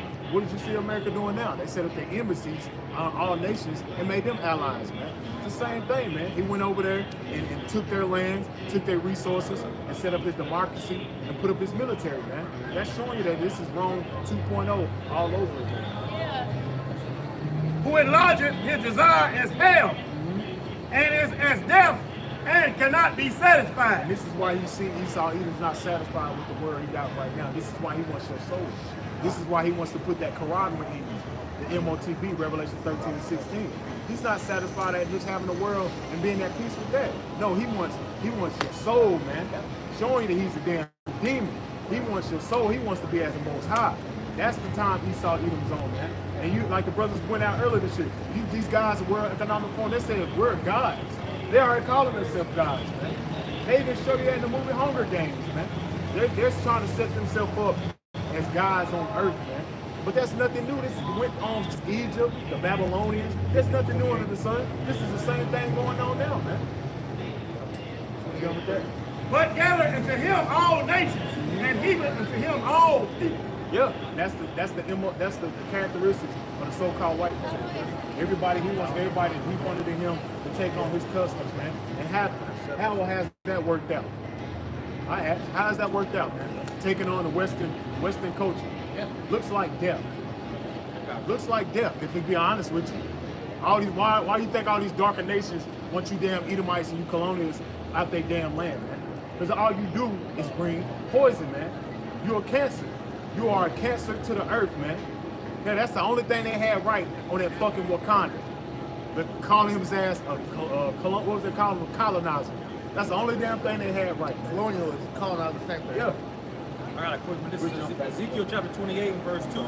It says, Son of man, say unto the prince of Tyrus, thus saith the Lord power, behold, thine heart is lifted up, and thou hast said, I am a power, I sit in the seat of power.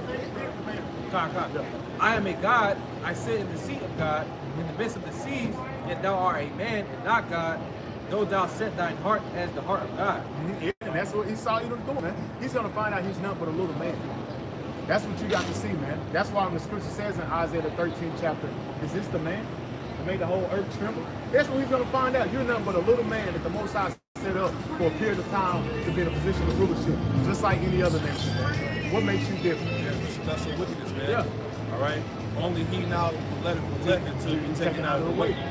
So Esau was created for the purpose of being the left hand of the Most High, to fulfill prophecy of the left hand until the Lord destroys him and takes him out of the way. That's right. This is what we see now. See, that's why we talked about earlier. We're at the latter end of this man's system. You know, bitter end of. This is the book of Genesis chapter 49. I'll read verse 12.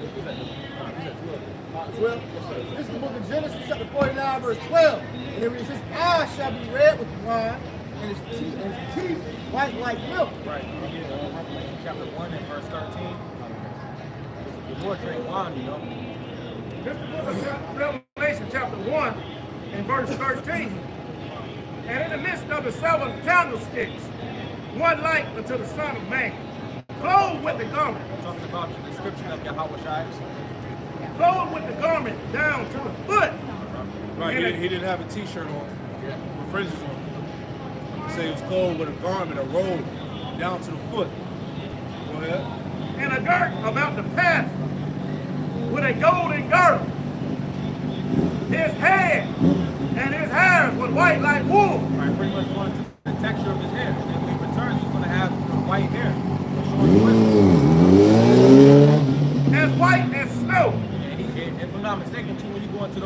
dictionaries, you know, the sources, you know, Yeah. stuff like that, you know, it'll show when it says wool color hair, you know, it goes into the hair of the Negro. Yeah, what is that? Yeah, the texture of the hair of the Negroes. It's likened unto wool, unto sheep fur. Same thing like horse hair. Yeah, Dog hair. blonde and stringy. It didn't say his hair was blonde and stringy. It said wool and texture. That proves to you that this fake white man in Jesus. And you know what's crazy? The only people that got a problem, most of the people that have a problem with the color of the Lord is our own people, man. That's all he They knows. be the main ones bucking up against the color of the Lord, right? Color of the Lord matters for truth's sake, man. Yeah, because you want to know why it matters? Because it's in the Bible why It's it in the matters. Bible. If you It's in believe the the Bible tells you what the Lord looks like, Yeah. and it tells you the false image of the white man Jesus Right. as well. Why would the Bible give you a description of what the Lord looked like, man, if it didn't matter? Exactly. And why is there no other images across the planet Earth of the Messiah not being anything else but white? You don't see a Chinese Jesus. You don't see a Arabic Jesus. You don't see a ham. You know. You see the goddamn white man, right?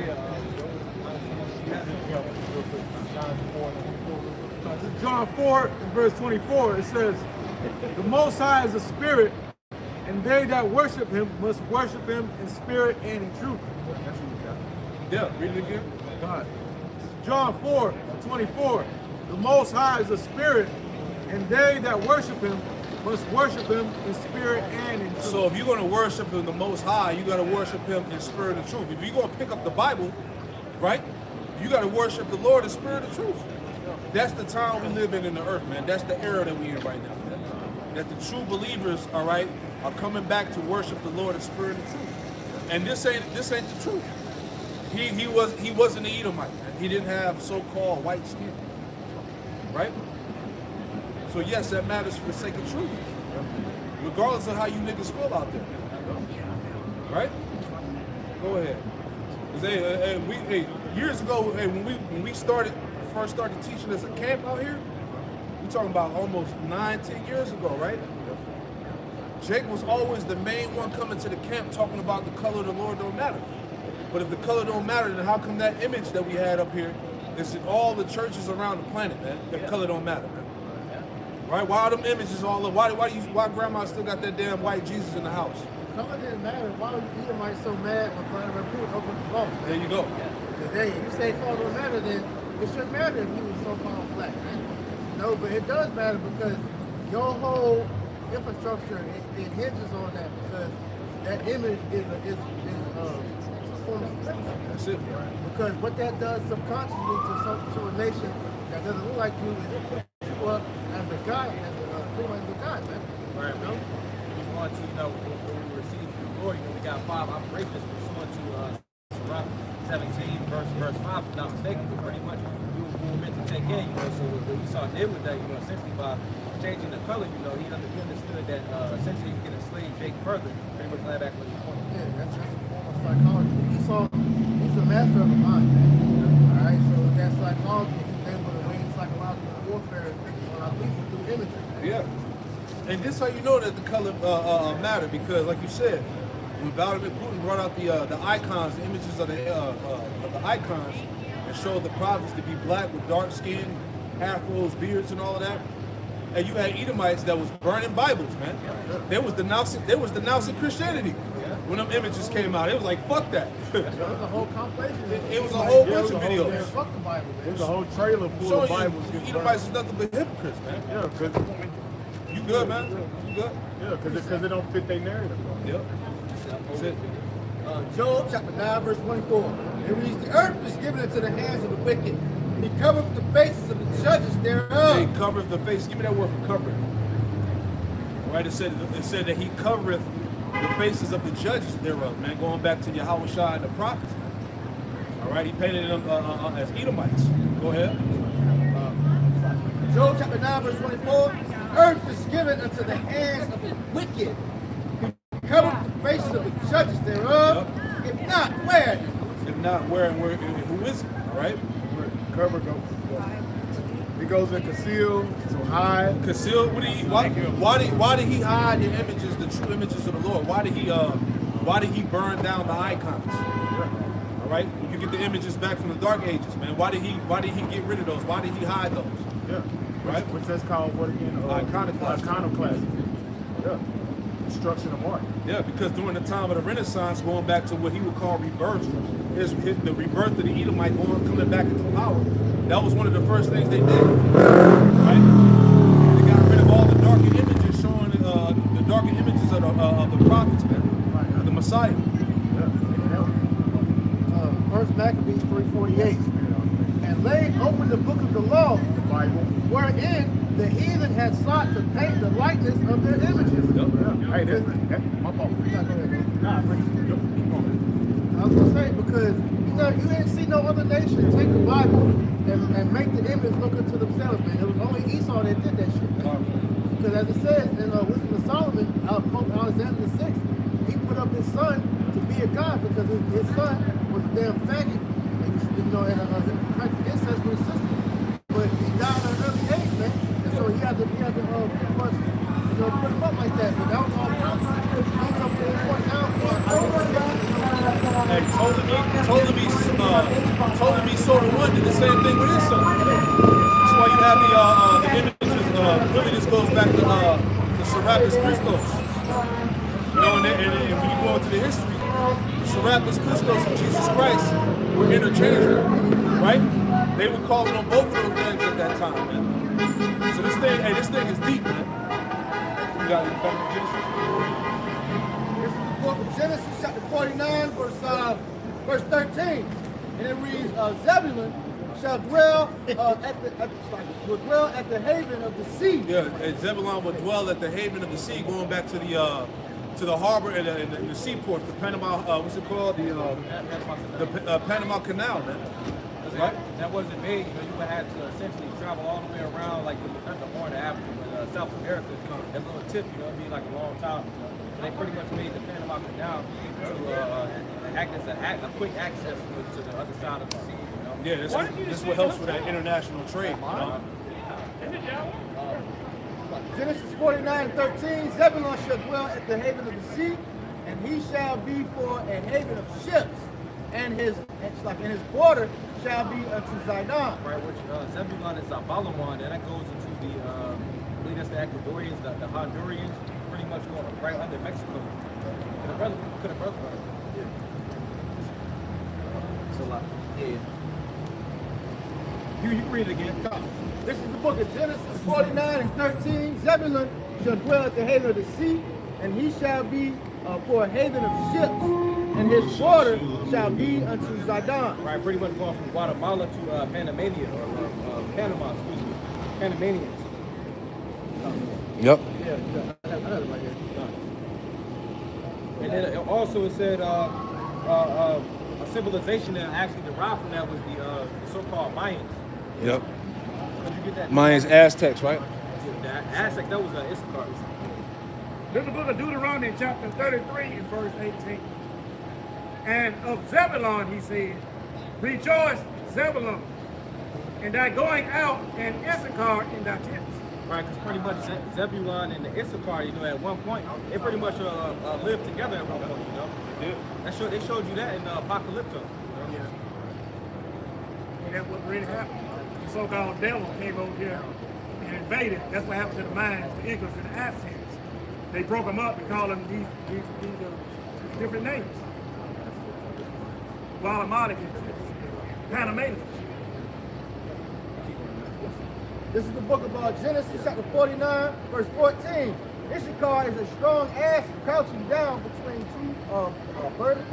Right, Yashakar. All right, he is higher than it says a strong ass crouching down between two burdens, going to America and then South America. Mexico rests between the two. Verse 15, which is the so-called Mexico. Verse 15, it reads, and he saw that rest was good, and the land that it was pleasant, and bowed his shoulder to bear, and became a servant unto the tribute. Right, the so-called Mexicans are hard workers, you know, like, if Esau want to get something done, you know, he'll take Issachar and pay him pennies on the dollar, you know, do it real cheap because Issachar do a good job, you know. As a matter of fact, when you look around, you know, in Charlotte, for all the construction work going on, who is that, man? Yeah, it was funny because I saw a video where Trump, who getting pressed by the Issachar right, he was like, if you deport all of them, who's gonna put up the building? Jake lazy. Edomites. I say, no, that's a narrative. That's a narrative they put on Yeah, on Jake Jake. built this shit. Look, Jake has a reason to so-called be lazy. Yeah. Because after all this year of unpaid labor, you know, but they did that because Jake no longer wanted to get cake picked. That's why they brought that bullshit ass Like I told Jake at work. They say, oh, get a Mexican dude. I said, if it wasn't a Mexican dude, who's going for the Mexican? Exactly. Read that verse again. This is the book of Genesis chapter 49, verse 15. Sorry, yeah, 15. Yeah, This is the book of Genesis 49, 15. And he saw that the rest was good. that land of Mexico. Go ahead. And the land that was pleasant, and bowed his shoulder to bear, and became a servant unto tribute. Verse 16, and it was then. Yeah, because hey, you know, Issachar got conquered by the conquistadors, man. You know, the Spaniards. You know. Yeah. That's why they speak Spanish language. They think they the real Spaniards too. Genesis 49:16. Dan shall judge his people and one of the tribes of Israel. Right. Essentially, you know, we'll learn more about Dan and the kingdom. Right. And I believe the last place you've seen Dan was Judges 18 and 29 to 30. Verse 17, Genesis 49:17. Dan shall be a scepter by the way, an adder in the path that biteth the horse's heel, so that his rider shall fall backward. Right, pretty much going into his fight style, you know, Dan was a tribal warrior. Right. Verse 18, I have waited for my salvation, O Lord. Right, that's essentially what all the tribes is waiting for. Because the brother get Isaiah 45 and 17. We mentioned earlier in the lesson that pretty much that circumvention, supersession is made. That's not a thing, you know. That was pretty much made by these devils, you know, to put themselves to try to put themselves into the covenant. You know, but we understand that salvation is only allotted to the elected nation of Israel. Yeah, that covenant is established by a bloodline. You can't just force your way into that. Right here. Isaiah 45 and 17.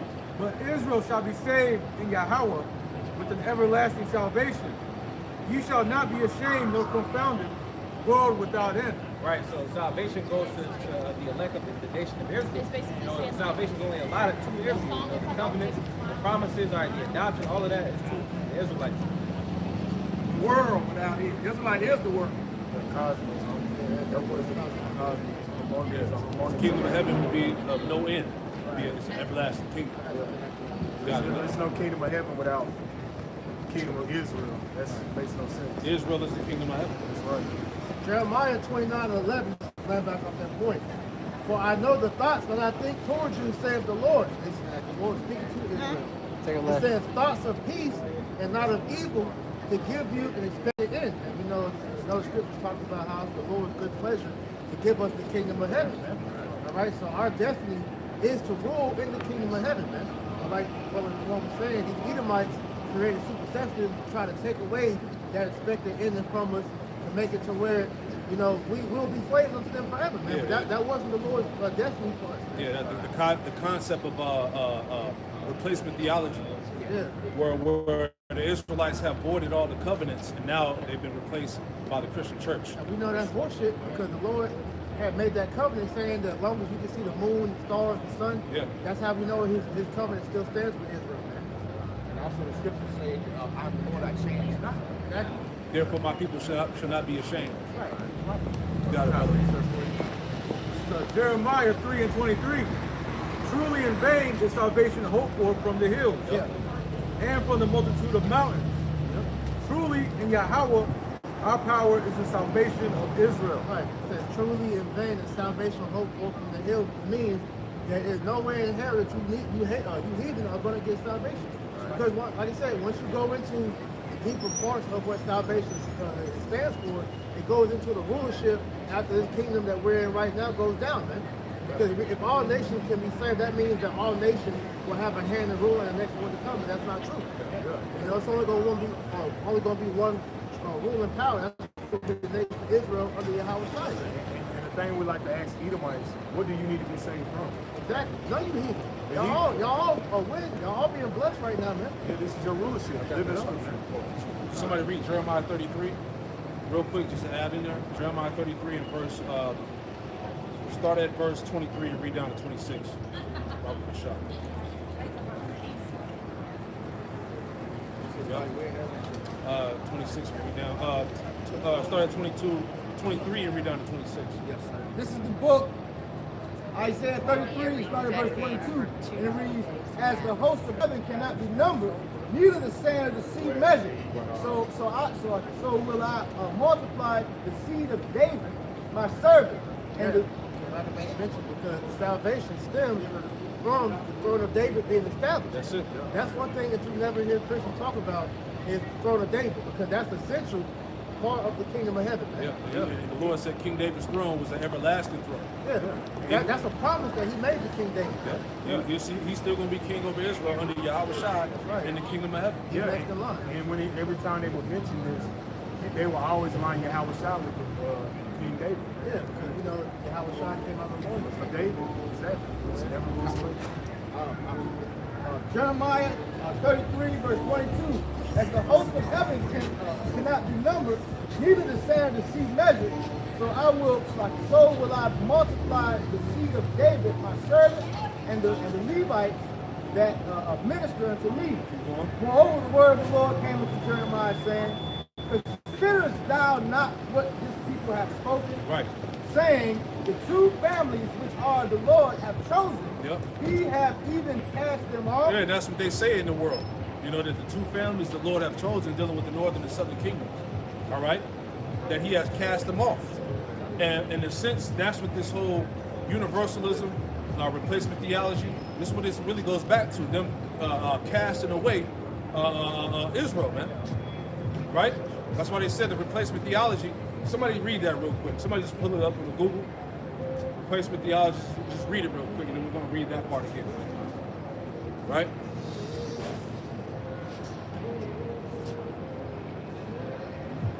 Just pull that real quick.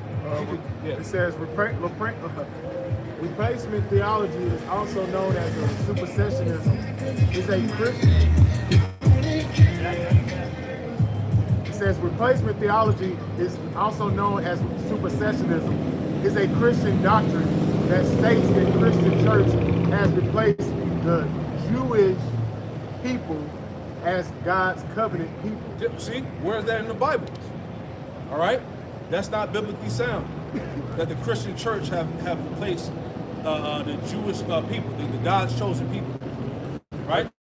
That's not scripture. And that's still a contradiction because when you go through the Bible, the Christians was the Jews. So that don't even make a sense. I don't know what the hell. They were the followers They of was the the followers. Hamashiach. So that don't even make any sense. What these Edomites be talking about. They was not following the Lord back then. They ain't following them now still. Right. Right, so let's go back to that Jeremiah 33. Yes, sir. It's the book of Jeremiah, chapter 33, verse 24. That's what they say. It says, Considerest thou not what this people have spoken, saying, the two families which the Lord hath chosen, he hath even cast them off? He have even cast them off. What did Paul say in Romans? That the Lord should surely not cast away his people, man. God forbid. God forbid. All right, keep going. So you know, it says, thus they have despised my people, that they should be no more a nation before them. Right. See, that's supersessionism, replacement theology. Hey, that's these Christians despising the Lord's people. Right? It ain't about Israel no more. Now it's the Christian church. So you mean to tell you, now the heathens got access to the covenant, they're going to get the new bodies. They're going to be ruling, sitting on thrones. Give me a break, man. Right? Go ahead. Jeremiah 33:25. Thus saith the Lord, if my covenant be not with day and night, and if I have not appointed to ordinance of heaven and earth, then will I cast away the seed of Jacob. Boom. But heaven and earth still stands. Go ahead. Saying on, and David, my servant, so that I will not take any of his seed to be rulers over the seed of Abraham, Isaac, and Jacob. See, that's the point right there. That's what's getting ready to happen in the kingdom of heaven. Read that part again, to be rulers. Read that. Jeremiah 33:26. Then will I cast away the seed of Jacob and David my servant, so that I will not take any of his seed to be rulers over the seed of Abraham, Right. Isaac, and Jacob. That's right. For I will cause their captivity to return and have mercy on them. That's it, man. And we're in that time, man. The Lord is going to cause our captivity to return and have mercy upon us, man. We're in the time of salvation, starting with the Lord's elect, right? So everything that we're speaking about is playing out in the earth right now, man. All right. Let's go back to Genesis. Verse 19. This is the book of Genesis, chapter 49, verse 19. And it reads, Gad, a troop shall overcome him, but he shall overcome him. Right, it says Gad, a troop shall overcome him, because Gad was overcame by the U.S. cavalry. And then actually when you go into Gad, it goes into a troop, and then also it means fortune, you know. This book of Deuteronomy chapter 33 and verse 20. And of Gad he said, Blessed be he that enlargeth Gad. Right, Gad was very fortunate, you know, he was blessed by the Lord. He dwelleth as a lion, and teareth the arm with the crown of the head. Right, and it said enlarged because Gad had Gad had Canada, North America, you know, with Reuben down in the areas of Georgia and Florida, you know, predominantly in Florida. It said And teareth the arm with the crown of the head. right, tear up the arm with the crown of the head, because Gad made them the blood pact treaties, you know, where they would like cut their arm and then like, you know, do that or whatever. It said tear up the arm with the crown of the head, because Gad had that big war bond. That's where Esau get it from, you know. You see these state troopers, or you might see drill sergeants, and they got that big hat. They got that from Gad, you know.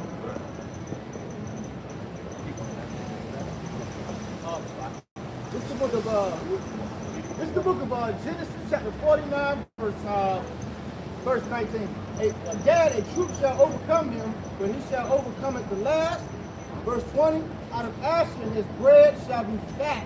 He shall. Right. If I cut you off, but it says, but he shall overcome at the last, because essentially, you know, when Esau is taken out of power, you know, Gad's going to overcome at the last, you know. Verse 20, and it reads, out of Asher his bread shall be fat, and he shall yield royal dainties. Right, it says Asher, you know, goes into being happy, and it also goes into being straight, you know, when you say, oh yeah, he's straight, he's good, you know, he's blessed, you know, because it goes into, it says, his bread shall be fat. And Asher goes into Brazil. You know, it goes into that rainforest. It has a lot of resources down there. That's why I say his bread shall be fat. They got something called the carnival, to where it's like all the foods and stuff like that, you know. They got a lot of resources down there. Yeah, it's also known as the bread basket of the world. A lot of food, a lot of resources come out of that region of Brazil, South America. You know, like you said, the food, some of the best food on the planet. Yeah. You know, because all the resources and all of that, the fruitful fields down there, you know, rainforests, etc. This is the book of Deuteronomy chapter 33, verse 24. And of Asher he said, let Asher be blessed with children. Let him be accepted to his brethren. Right now they got the so-called Amazonian Indians. You know, they like kind of standoffish. You know, that's why I said let him be accepted to his brethren, you know, because it's going to be election of him as well. And let him dip his foot in oil. Thy shoes shall be iron and brass, and as thy days, so shall thy strength be. Right, thy shoes shall be iron and brass, because when you actually go into the word for iron, it's barazol, and when you hear the word Brazil, it's the same phonetic sound, you know. Brazil, barazol.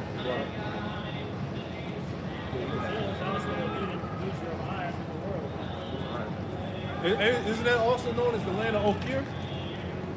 Was that? I remember. Was that it? I'm not sure. Because I know Elder Apostle Hart was going into that sometime. Down in that region being known as the land of Ophir. Ophir, I think so. Or is it?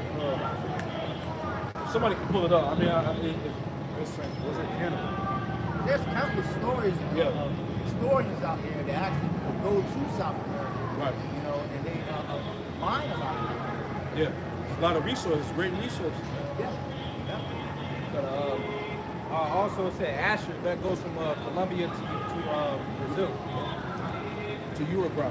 To Uruguay, yep, Uruguay. This is the, you keep going? Yeah, keep going. Okay. This is the book of Genesis, chapter 49. Read all the way down to 28. This is the book of Genesis, chapter 49, verse 21. And it reads, Naphtali is a hind set loose to give a busy word. Right, Napatoya, you know, which means my wrestling, and that goes into Naphtali. It goes into the Argentinians and Chileans. It says he giveth goodly words. We actually go into their culture, you know, their dialect of Spanish. You know, they real clever with their words. You know, and you can attest to it as well. Bro. It's pretty much, you know, they're very good with their words. They speak peaceful words. Could the brother get This is the book of Genesis, chapter 49, verse. I got it. Deuteronomy 33. Deuteronomy 33, verse 23, it says, in Naphtali, he said, O Naphtali, satisfied with favor, and full with the blessing of the Lord, Yahweh Shema Shai, possess thou the west and the south. Right. When you look on the map, it said possess the west and the south. So on the west, I believe that's Argentina, and then on the south, that should be Chile. No, it's the opposite. Yeah. The west is Chile, and the south would be Argentina. Yeah. That's the west and the south. So that's the region of where these tribes will be located. Right? Yep. And that shows you, like we talked about earlier, that shows you, going back to Elder High Priest Abba Bibbins, all right, Elder High Priest Shaquab, King Mashad, the spirit was on them, all right, to identify the tribes and the characteristics and the locations of the tribes, man. Yeah, that's fulfilling, what was that? Acts, the first chapter, comes to the Holy Spirit to come down upon you. Yeah. Show you the spirit was dealing with them on a very high level to have that understanding. If I can make mention, all you naysayers that come against the chart, if you didn't have an indicator to let us know who the tribes were and what, and how would that draw Jake in? Man? You know, you could just say Israelites or whoever, like the Edomites trying to do with their little back ass. Right. Because it serves as a fulfillment of prophecy. This is the book of Genesis, chapter 49, verse 21. It's like verse 22. And it reads, Joseph is a fruitful barrel, even a fruitful bow. Even a fruitful bow by a well, whose branches run over the wall. Right, it says Joseph Yawasa. All right, he had two children, or he had two sons. He had Ephraim, Parayam, and Manashah, Manasseh. All right, Manasseh according to the Cubans, Parayam, Ephraim going into the so-called Puerto Rican. And it says Which were fruitful people. Yeah, it's fruitful people going into essentially how they have a lot of children. Right. Saying on, it says Genesis 49:23. The archers have Sorely grieved them. That's the Spaniards. That will represent the Spaniards. It said the archers have sorely grieved them. Go ahead. Genesis chapter 49, verse 23. The archers have sorely grieved him and shot him, like they shot at him and hated him. Yeah. Because hey, go to Hosea 13 through 15. Hosea chapter 13, verses 15 through 16. Right, and I got a precept too. All right. Let me get this in Deuteronomy 33. Bear with me 1 second. So this is Deuteronomy 33 in verse 17. It says, his glory is like the firstling of his bullock, and his horns are like the horns of unicorns. With them, he should push the people together to the ends of the earth, right? Because when you go back to 2nd Ezra 13, you know, dealing with the northern kingdom, the head tribe of Ephraim led the northern kingdom over here to the Americas, which is known as the land of Arsareth, which would basically be the western world, all the way from Canada down to South America, right? It says, his horns are like the horns of unicorns. With them shall he push the people together to the ends of the earth. It says, and they are the tens of thousands of Ephraim, and they are the thousands of Manasseh. right? It says, and that's the point. So, yeah, that was it. Go ahead. Go back to that. Salah. Yep. Second Ezra. You know what? Before you read that, I left some out. Oh, let me get some more. I needed to start up. Salakia. Deuteronomy 33, verse 13. And of Joseph he said, "Blessed of the Lord, Yahweh Shema Shai, be his hand for the precious things of heaven, for the dew and for the deep that coucheth beneath." Because when you go to Puerto Rico was rich in resources, and gold, you know, rich port. You ultimately going into Puerto Rico, you know, they got the saying Boricua. It sounds like the Hebrew word Barakat, like Yahweh. You know, that's broken Hebrew for that. You know, but essentially it goes into the blessed the land of the Lord. That's what Boricua means. It says, verse 14, and for the precious fruits brought forth by the sun, and for the precious things put forth by the moon, because it was a fruitful land. And I could attest to that, because when you go out there to them islands, man, it's fruitful out there, man. You're talking about the resources, the exotic fruits out there. It's beautiful, man. They got that bioluminescent water. It's a different world out there. Verse 15. The chief things of the ancient mountains, and for the precious things of the lasting hills, and for the precious things of the earth and the fullness thereof, and for the good will of him that dwelt in the bush, let the blessing come upon the head of Joseph, and upon the top of the head of him that was separated from his brethren. Right, because Joseph essentially, when he was in Egypt, he was like second in command in Egypt. He was separated from the you know, which Joseph again, it represents the head of the northern kingdom, and that starts with Ephraim, and you got Manashah and Nazareth. That was it. That was the point. Go back. This This is second Ezra 13 and verse 40. Those are the 10 tribes which were carried away prisoners out of their own land. That was the northern kingdom. In the time of Hosea the king, whom Shalmaneser the king of Assyria led away captive. And you can read about that in the book of 2 Kings, chapter 17. Right. Go ahead. And he carried them over the waters, and so came they into another land. But they took this counsel among themselves, that they would leave the multitude of the heathen and go forth into a further country where never mankind dwelt. Right. So when you talk about the known world, usually it's talking about the Eastern Hemisphere, you know, Oriental, you know, being the parts that was already civilized, so to speak, you know, where everybody was from, you know, like the known world. Yep. Verse 42, that they might there keep their statutes, which they never kept in their own land. And they entered into Euphrates by the narrow passage of the river. For the Most High then showed signs for them, and held still the flood till they were passed over. For through that country there was a great way to go, namely a year and a half. Right, because essentially the path going to what we're talking about, it took a year and a half, you know. And I believe King Solomon, This is the book of 1 Kings, chapter 10. I'm going to start at verse 22. And the reason the king had a seat, a navy of Tarshish, with the navy of Param. Yeah, because if I'm not mistaken, they was Canaanites, and pretty much they was Phoenicians. You know, so they was very acquainted with the seas and stuff like that, navigating. Yeah, they were the navigators of the seas. Continuing on, and it reads, once in 3 years came the navy of Tarshish, bringing gold and silver, ivory and apes and peacocks. Right, so it said 3 years, so it took a year and a half to get there. To get back, it would be another year and a half, so that's 3 years. And that's how Columbus knew how to get over onto the side of the world. He read the book of 2 Ezra 13. He had access to ancient maps. He knew about Solomon having a navy that came to the side of the world that would bring them back precious stones, precious birds, animals, fruits.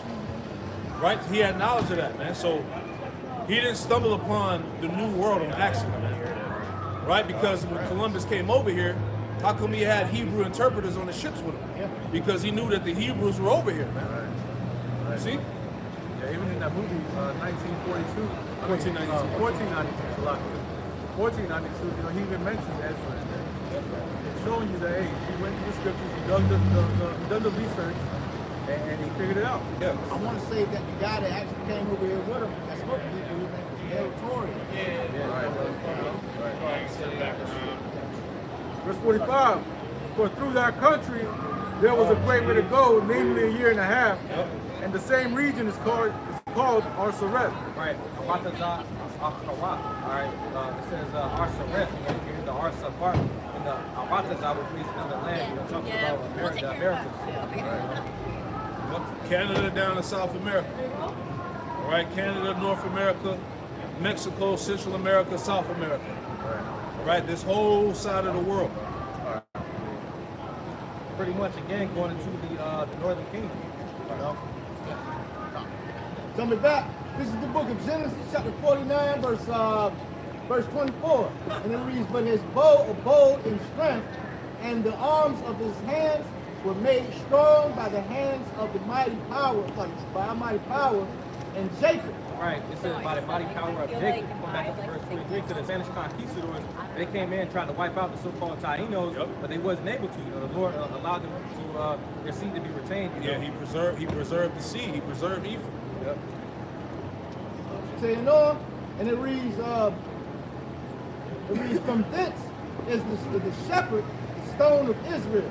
Verse 25, Genesis 49:25, even by the Most High of the Father, who shall help thee, and by the Almighty, who shall bless thee with the blessings of heaven above, blessings of the deep that lieth underneath, blessings of the beast and of the womb. Verse 26, the blessings of thy father have prevailed above the blessings of my progenitors unto the uttermost bound of the everlasting hills. They shall be on the head of Joseph, and on the crown of the head of him that was separate from his brother. All right, pretty much another reiteration of Deuteronomy 33, 13 and 16. You know, going to the blessings of Yahweh Joseph, right? Manasseh and Ephraim and Manasseh. You know? Genesis 49:27, and Benjamin shall raven as a wolf. And Benjamin going to the Benjamites, Badamyan goes into the so-called Jamaican. That's right. Son of the right. That's right. Continuing on. This is the book of Genesis 49:27. Benjamin shall raven as a wolf. Good indicator, let you know that Benjamin is the song that when they sing about the downfall of Babylon. That's what they're known for, pretty much. That's what that scripture goes into. Yeah, the reggae culture, the songs from like the 70s and 80s, that would, in those songs that basically would be prophesying the destruction of Babylon. He got a bunch of songs. Israelite. And so how the hell is Bob Marley not a Jake? Yeah, you nigga. Simple ass nigga, man. Right. Talk about his daddy. We were scattered, wasn't we? Doesn't matter about the color of his skin, man. That man has soul, man. Yeah. Bob Marley had wrote a song called Redemption Song.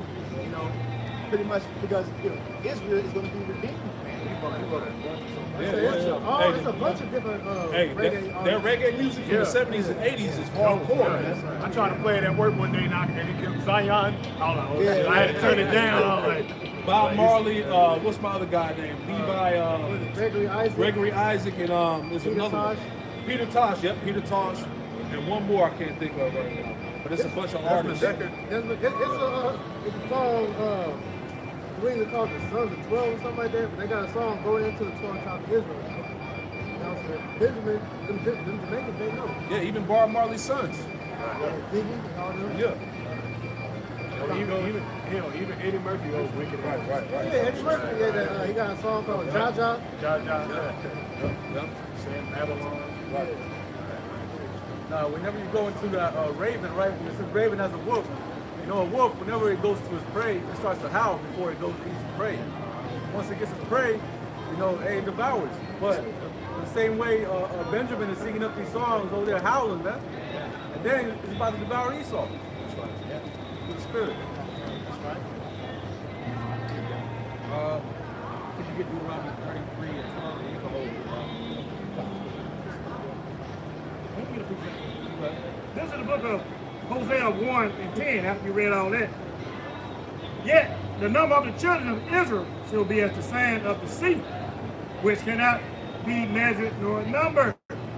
All the children of North and South America, all the Israelites we just mentioned in the book of Exodus 49 and Deuteronomy 33. Genesis 49 and Deuteronomy 33. And it shall come to pass that in the place where it was said unto them, ye are not my people. Isn't that what America's saying? Y'all ain't children of Israel. Y'all just a bunch of heathens, just a bunch of niggas, whatever. There, unto them, it shall be said to them, ye are the sons of the living power. Now that's being acknowledged in the earth. Yeah, right. You know, everybody's talking about the Bible, the prophecies, the Israelites, the Edomites. You know what's about to happen. You know, the Bible is consistently the talk of the earth. Yeah. You know, like I told the brothers we was chatting. Yeah, Esau walked by. He is not here like for charges. It's out there. Yeah. Man. You can't hide it. You can't debunk it. You just got to deal with it. yeah. It's the truth. Yeah. Read out verse 4. Deuteronomy 33 and 4. This is the book of Deuteronomy 33 and verse 4. Moses commanded us a law, even the inheritance of the congregation of Jacob. Right, it said the inheritance of the congregation of Jacob. You know, because essentially the word was given to us as an inheritance, you know. Psalms 147, 19 and 20, if you're not mistaken, goes into how the Lord shows his judgments to the nation of Israel, you know. Verse 5. And he was king in Jeshurun when the heads of the people and the 10 tribes and the tribes of Israel were gathered together. Right, and which essentially going into this as well, you know, in the regeneration of King David is Moses. Yeah, he was really the first king. Yep. It said Jeshurun, Yasharwan, and goes into upright ones. Yep. Verse 6. Let Reuben live and not die, and let not his men be few. Right, because again, going into the points that we brought up before, essentially, you know, Reuben was at war with Esau. You know, so those wars that they had, you know, he wasn't wiped out. A lot of them died. You know, it was about like 200 left. Yeah, 200 left after those wars. You know, so he was preserved, and then if I'm not mistaken too, you know, he essentially went into the other tribes as well. Or intermingled. Yeah, right. Because if you look at Virginia, I can't remember the exact year that the census came out, but you had an intermingling of Gad and Judah. And the census had confused the two of those tribes, so you got a lot of that they did. Judah. Another reason I don't like it because Gad was getting money from the government. And to stop Gad getting that money, they were trying to find a lot of them that so-called black people. $5 That's why you have a lot of these Edomites claiming that they're Indian because they got it on. Continuing on. Deuteronomy 33 and verse 7. And this is the blessing of Judah. And he said, hear Yahweh, the voice of Judah, and bring him unto his people. Yeah. Could a brother get, I think it's Isaiah 18 and 22, or it says it costs to and fro like a ball or something like that? Yeah, he said bring him together with his people, with his brethren, man. Judah was brought over here in captivity with the rest of his the tribes. You know.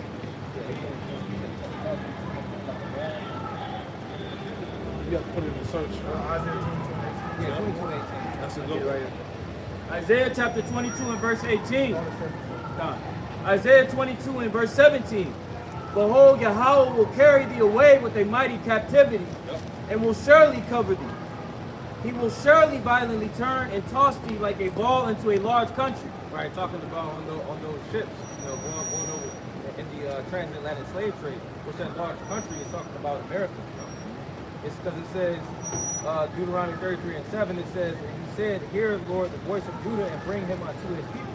Which the 10 tribes is already over here. You know, so Judah came over from the interior to Africa and came over to America on the slave ship. 1619. There shalt thou die, and there the chariots of thy glory shall be the shame of thy Lord's house. So that's pretty much the point. You know, Judah was going over with the rest of the tribes. And brother, you got This is the book of Jeremiah, chapter 50, verse 33. Thus said the Lord of hosts, the children of Israel and the children of Judah were oppressed together. Right, which Israel represents the northern kingdom, and then Judah, that's the southern kingdom. Right. You know, so it said oppressed together. And all that took them captive held them fast. They refused to let them go. Right, which when we were all held captive was in America. All right, the United States of America. You have to go back to Deuteronomy 33 and verse 7. And this is the blessing of Judah. And he said, hear Yahweh, the voice of Judah, and bring him unto his people. Let his hands be sufficient for him, and be thou an helper to him from his enemies. Right, and going into one of the blessings of Judah, you know, Judah's blessed with good hands. You know, our Lord Yahweh Shai, you know, he was a carpenter, he worked with his hands. Verse 8. And of Levi he said, let thy Thummim and thy Urim be with thy Holy One, whom thou didst prove at Massa, and with whom thou didst strive at the waters of Meribah. Right, it said Levi, because they pretty much had that job, that specific task. The priesthood. The priesthood, you know. And it said whom thou didst strive with at the waters of Meribah, because they strive with the French. You know, and if I'm not mistaken, even now they still paying taxes to the French. But, you know? They said let their thumb and their urim be with the Holy One. That's how they communicate. That's how they communicated with the Most High. Yep.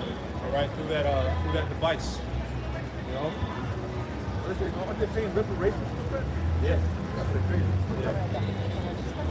But it says, verse 9. The priesthood had the access to the Most High. You know. Verse 9, it says, who said unto his father and to his mother, I have not seen him. Neither did he acknowledge his brother, nor knew his own children. Yeah, that's going into when Joseph was sold into slavery by his brothers. You know, and they told his father that they didn't see him. You know. Go ahead. For they have observed thy word and kept thy covenant. They shall teach Jacob thy judgments and Israel thy law. Pretty much going into the priesthood, like Quan had mentioned. They shall put incense before thee and hold burnt sacrifice upon thine altar. Yeah, those were the duties of the priest when you read Leviticus, the 10th chapter, Leviticus chapter 16, verse 2 as well. You know, the duties of the priesthood. Go ahead. Verse 11. Bless Yahweh his substance, and accept the works of his hands. Smite, throw the loins of them, and that rise against him, and of them that hate him, that they rise not again.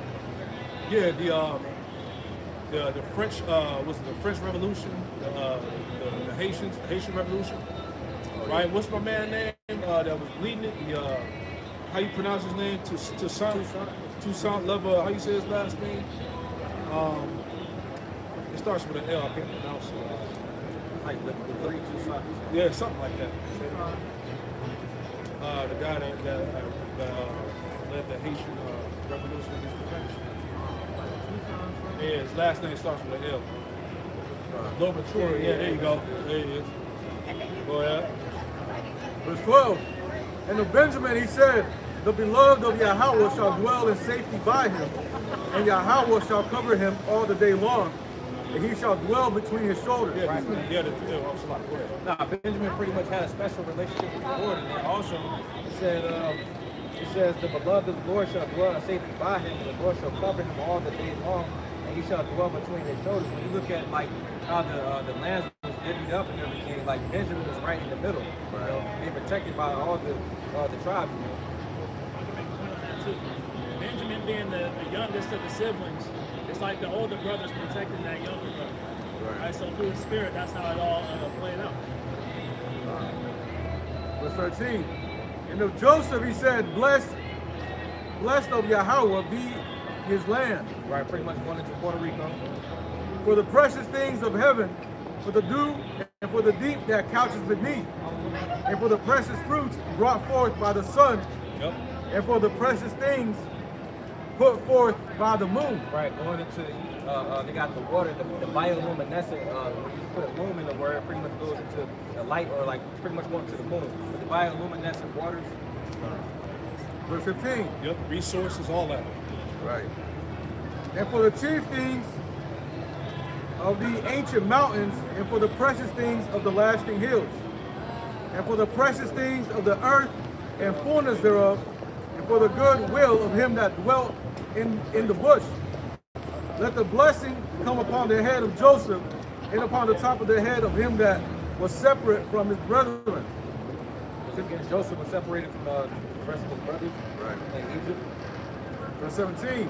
His glory is like the firstling of his bullocks, and his horns are like the horns of unicorns.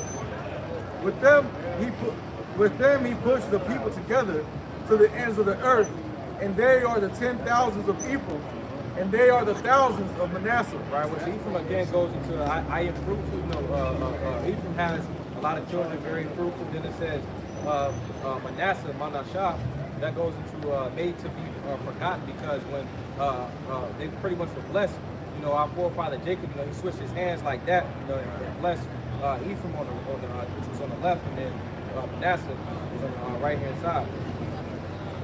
Verse 18. And of Zebulun he said, rejoice, rejoice Zebulun, in thy going out, and Issachar in thy tents. Right, and Zebulun and Issachar, essentially, they lived amongst each other at one point in time. Right. The Mayans and the Aztecs. Right. Verse 19. That they call the people unto the mountain, there they shall offer sacrifices of righteousness, for they shall suck of the abundance of the seas, and of treasures hidden in the sand. I'll read it again. Verse 19. They shall call the people unto the mountains, there they shall offer sacrifices of righteousness.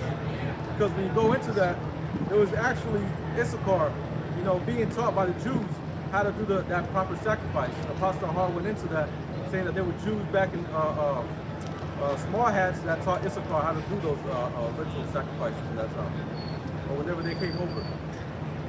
But it says, they shall call the people unto the mountain, there they shall offer sacrifices of righteousness, for they shall suck the abundance of the seas, and their treasures hidden in the sand, going into the oil. There's a lot of oil over there in Mexico. Right. The mountains too, right? Pyramids. Oh yeah, the pyramids. Yep. That's what they had what they called the pyramid of Quetzalcoatl, Yahusha.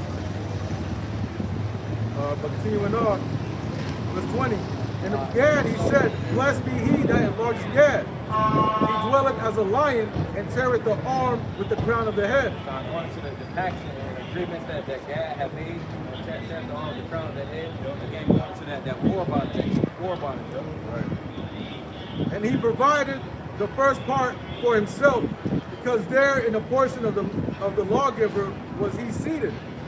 And he came with the heads of the people. He executed the justice of Yahweh and his judgments with Israel. And of Dan he said, Dan is a lion's whelp. He shall leap from Bashan.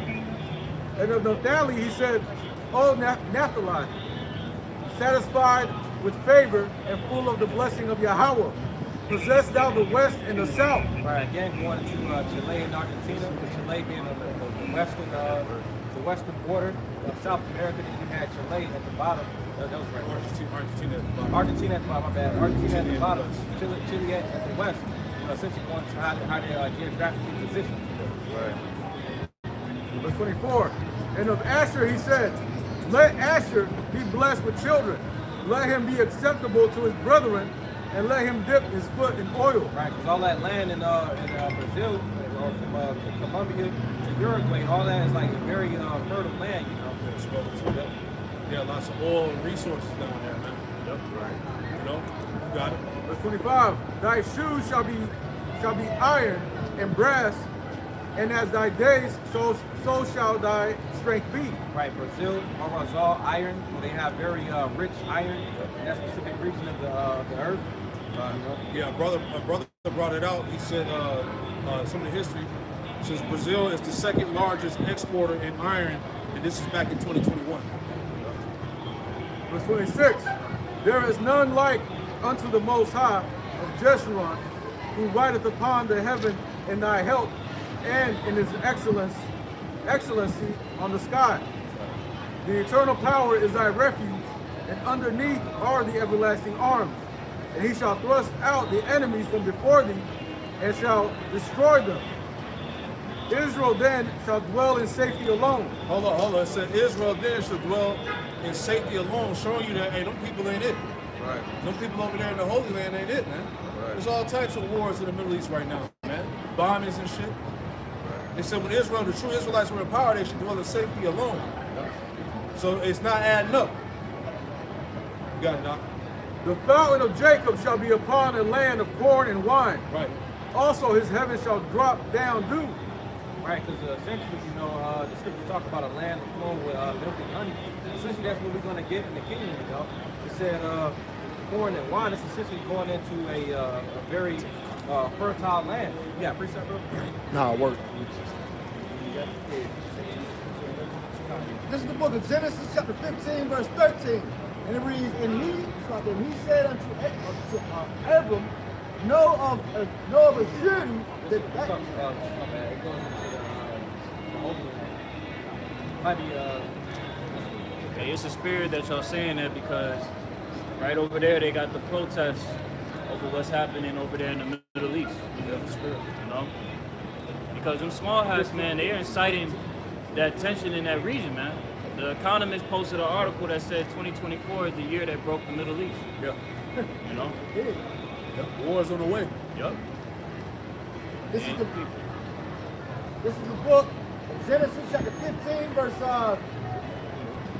18. It reads, in the same day the Lord made a covenant with Abram, saying, unto thy seed have I given thee this land, from the river of Egypt unto the great river Euphrates. right, so it said Abram, which we understand that he was surnamed Abraham, or father of a multitude. Right, and from Abraham to Isaac to Jacob, the 12 tribes. Right, essentially we were gifted, we were inherited that land, which we're going to inherit that in the kingdom. That's that land of corn and wine, milk and honey. What they call the fertile crescent. That's it. Our inheritance. It said from that river, talking about the river Nile, all the way to the river Euphrates, or the fertile crescent.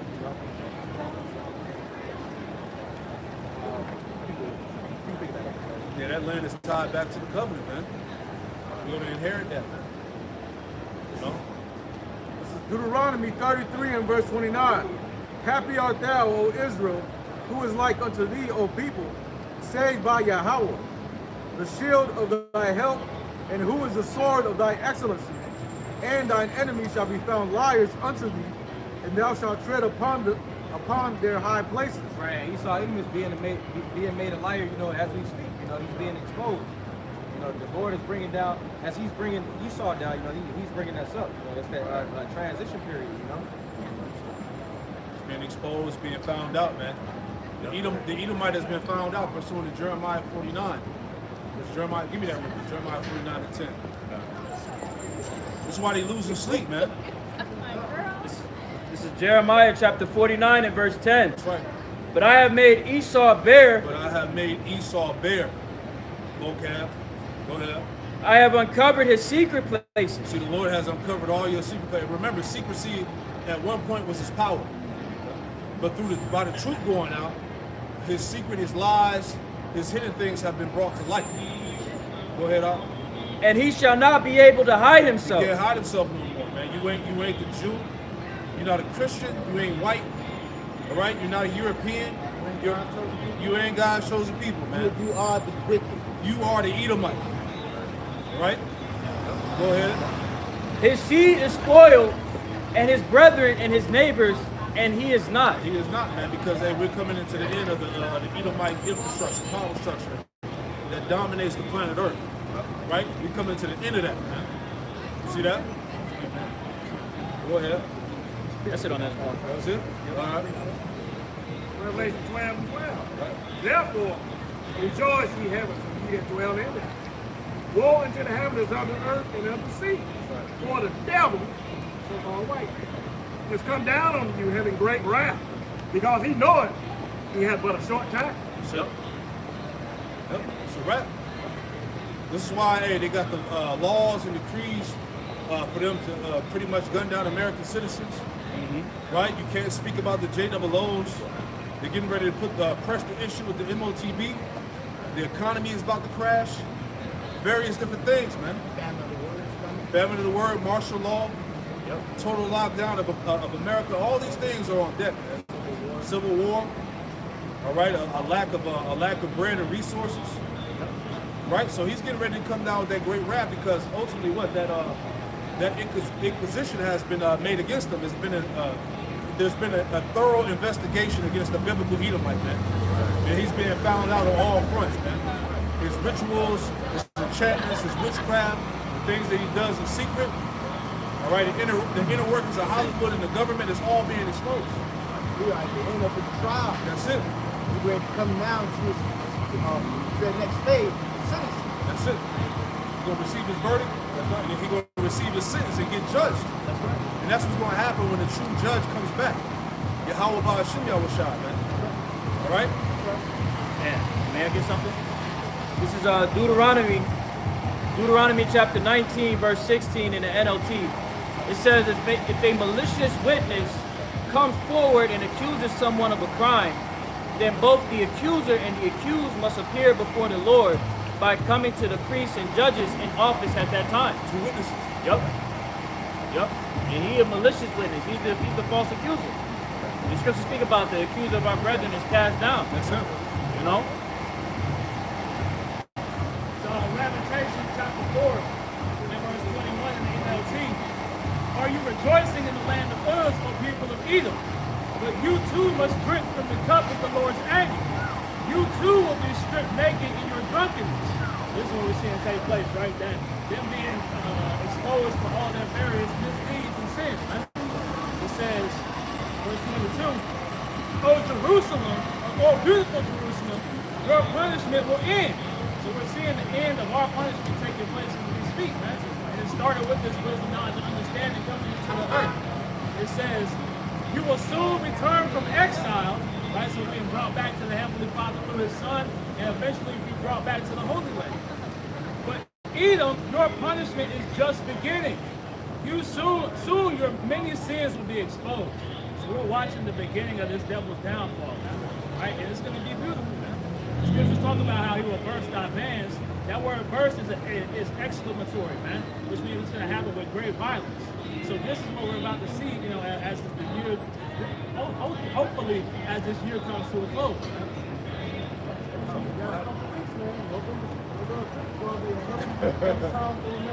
They're going to lose his goddamn mind. That's gonna be a tipping point. Lord willing. That's it. Nah, 100%. 100%. The country is too divisive. Oh, There's no healing of thy bruise, as the scripture said. This place is done. There's no solution to bring it back. Right. either side that this country tips to, nobody's gonna be able to bring America back there. At all. Right. So either way, this shit gonna pop. But this is what the spirit. Can you get that back to 24? Let's go into like the Psalm real quick. That's exactly what we're waiting on. And the Lord told us, fear not. That was the main point of that. This is Matthew 24. Let's start at verse 2. Matthew 24 and verse 6. And you shall hear of wars and rumors of wars. See that ye be not troubled, for all these things must come to pass, but the end is not yet. That's the key point. The Lord told us be not troubled, because while the rest of the world is on edge, trying to decide how this shit's gonna go, we're sitting back with black country people. So either way, it's gonna benefit the Israelites, because we're telling you this place is gonna be destroyed. So whether it's Trump, Kamala, or if there's even not an election, either way, the Lord's still making his word come to pass. So you people out here are gonna be even more perplexed. You already are, man.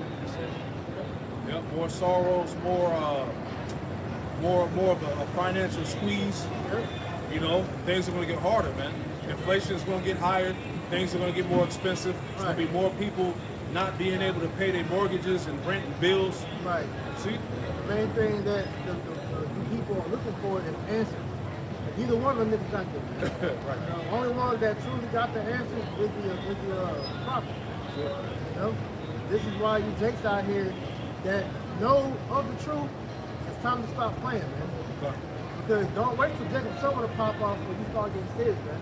And that's going to cause a lot of you niggas to get destroyed, man. But as you know, it's still going to be, 11-hour service that's going to come in. That don't mean wait till all hell breaks loose, then get serious, man. Hey, that's why the scripture say, make no turn to turn to the Lord. Exactly. know, Sirach 5 and 7. This is the book of Sirach, chapter. This is the book of Sirach, chapter 5, verse 7. And it reads, "Make no tarrying to turn to the Lord." Yeah, tarrying means make no delay. Don't be dragging your feet. Right. Get the molasses out your ass. Right, that's right. Like grandma used to say, right? Go ahead. Sirach 5 and 7. Make no tarrying to turn to the Lord. And put not off from day to day. Putting out off day to day. Jake's still putting off day to day. Here it is. Prophecy is hitting right now, man.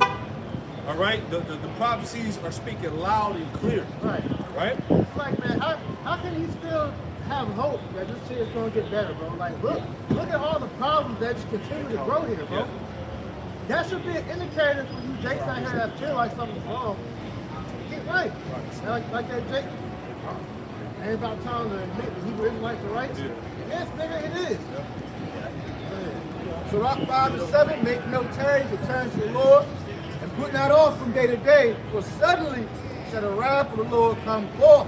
Like, you don't want to wait for this shit to keep fan for you to now realize everything that's going on. That's why we're out here preparing you. All right? Get yourself together with the how about you outside, man. Build that relationship with him so that the Lord can something, man. Amen. And in thy security thou shalt be destroyed and perish. That's what's going to happen to a lot of people out here. In their security, think that this country is going to bounce back a bit. All right, that's going to be to their detriment. All right? Food prices are going to skyrocket. It's going to be famine. All right, these militia groups are going to start gunning you niggas down out here. But don't forget, all right, they're blaming you for all the problems going on in America right now. So, Right here? hey, you're going to have a lot of nigga hunting season going on when this shit goes. Some already talking about a purge. Exactly. You know, and who the hell do you think, you know, that they're aiming at to? Yeah, you saw that time on hunting on people. That's right. I mean, you talk about the purge, you talk about guillotines, you talk about the death penalty, firing squads, you know? And this is aimed towards Jake. I got this article on Yahoo. It says his country trained him to fight, then he turned against it. More like him are doing the same. He says the U.S. military trained him in explosive battlefield tactics. Now the Iraq war veteran enlisted National Guard member is calling for taking up arms against police and government officials in his own country. When you read later in this article, it said that he had like 480 people with him. So they say he wasn't an anomaly, but the anomaly would be something like a special case.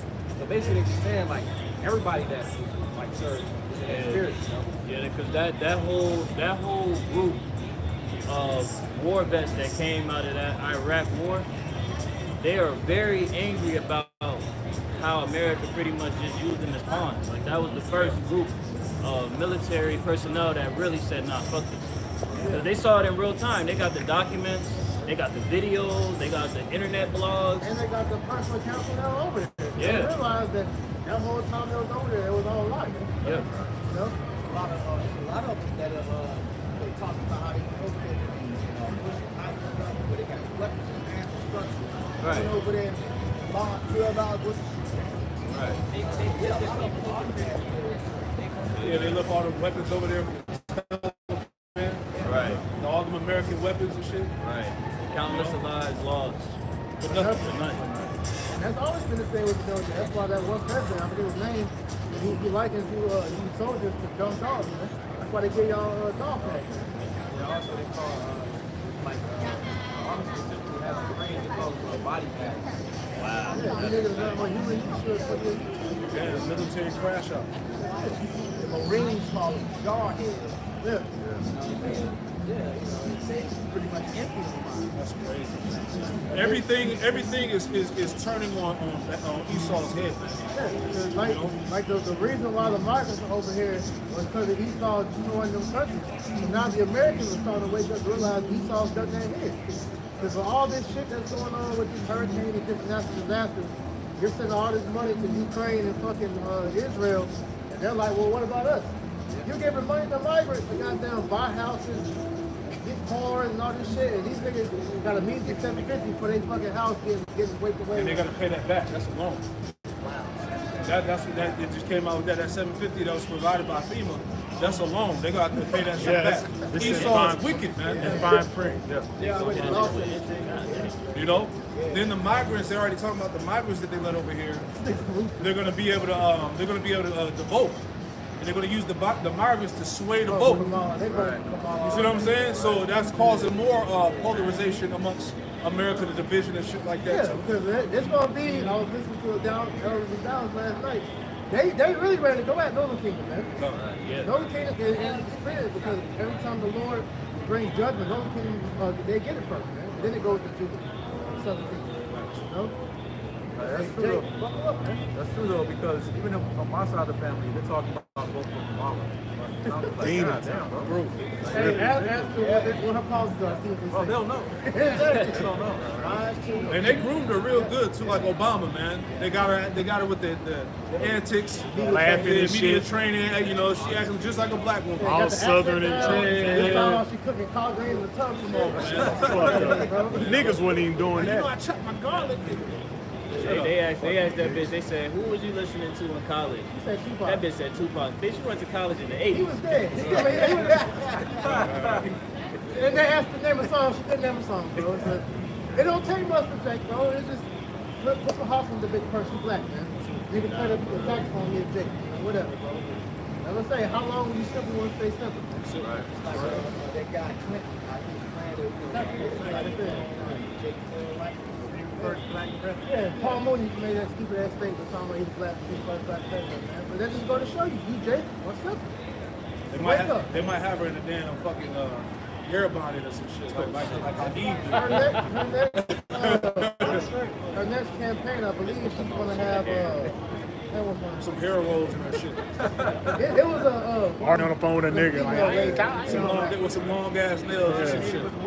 That's all they gotta do. I think it was SZA or somebody that they got about to perform on. Megan Thee Stallion twerk for Kamala. It's a bunch of fucking madness, man. It's nothing but a shit show, and they're doing it's nothing but sales. That's all it is. Anything, bro. When you listen to her talk, she does not go over anything that lets you know what she's about. The commercials do more campaign for her than she actually do, man. And it's still bullshit, because at the end of the day, them presidents don't mean shit. It's the House of Representatives. That's what's wrong with these damn people. Your vote don't count. Your vote doesn't matter. I'm a vote for. You need to be worried about the House. I mean, If it they're selected, not elected. you worrying about president. Man, them motherfuckers don't run shit. The damn House run shit. You learn that in elementary, dumbass Americans. It's just showing you that this place also, no matter who you vote for, You feel me? it's simple. They don't have a prophet. Nobody's They coming to make your the rescue. law. They just oversee. Yeah, Jake gonna find out that your trust in Egypt is gonna fail you in the end. Yeah. You Get got that. that. Can somebody get that Isaiah 30:7? That one real quick. Lamentations chapter 4, and verse 17. It says 17. God says, as for us, our eyes as yet failed for our vain help, and our watching we have watched for a nation that could not save us. Right, now we know that's talking about the Edomites as a whole. You could also apply that to this country. Because this nation ain't gonna save you niggas out here, man. When has America ever cared about the plight of Jake, man? Nowhere in history has Jake ever been really given a fair chance here, man. So Edom as a whole can't save because he can't save his damn self, man. This nigga is cursed. And therefore all you're trusting, you're cursed as well, man. You're gonna go down with it. You got that? Got that To the script. book of Isaiah, chapter 30, verse 7. Uh-huh. For the Egyptians shall help in vain, Yeah. and to no purpose, therefore have I cried concerning this. Yeah. Their strength is to sit still. Strength is to sit still, man. They're gonna rock you to sleep like they do every 4 years. Exactly. And then when it's time for them to actually do something, they actually give their aid to the enemy. All right, as you see with Israel and Ukraine, man. But when it comes to Jake, they're not gonna help you because it's not in their spirit to help you, man. Because they're the enemy, man. This is why Sirach 12 and 10 tells you never trust on you. The one you should be seeking refuge from and help from is Yahweh Shemel Shah.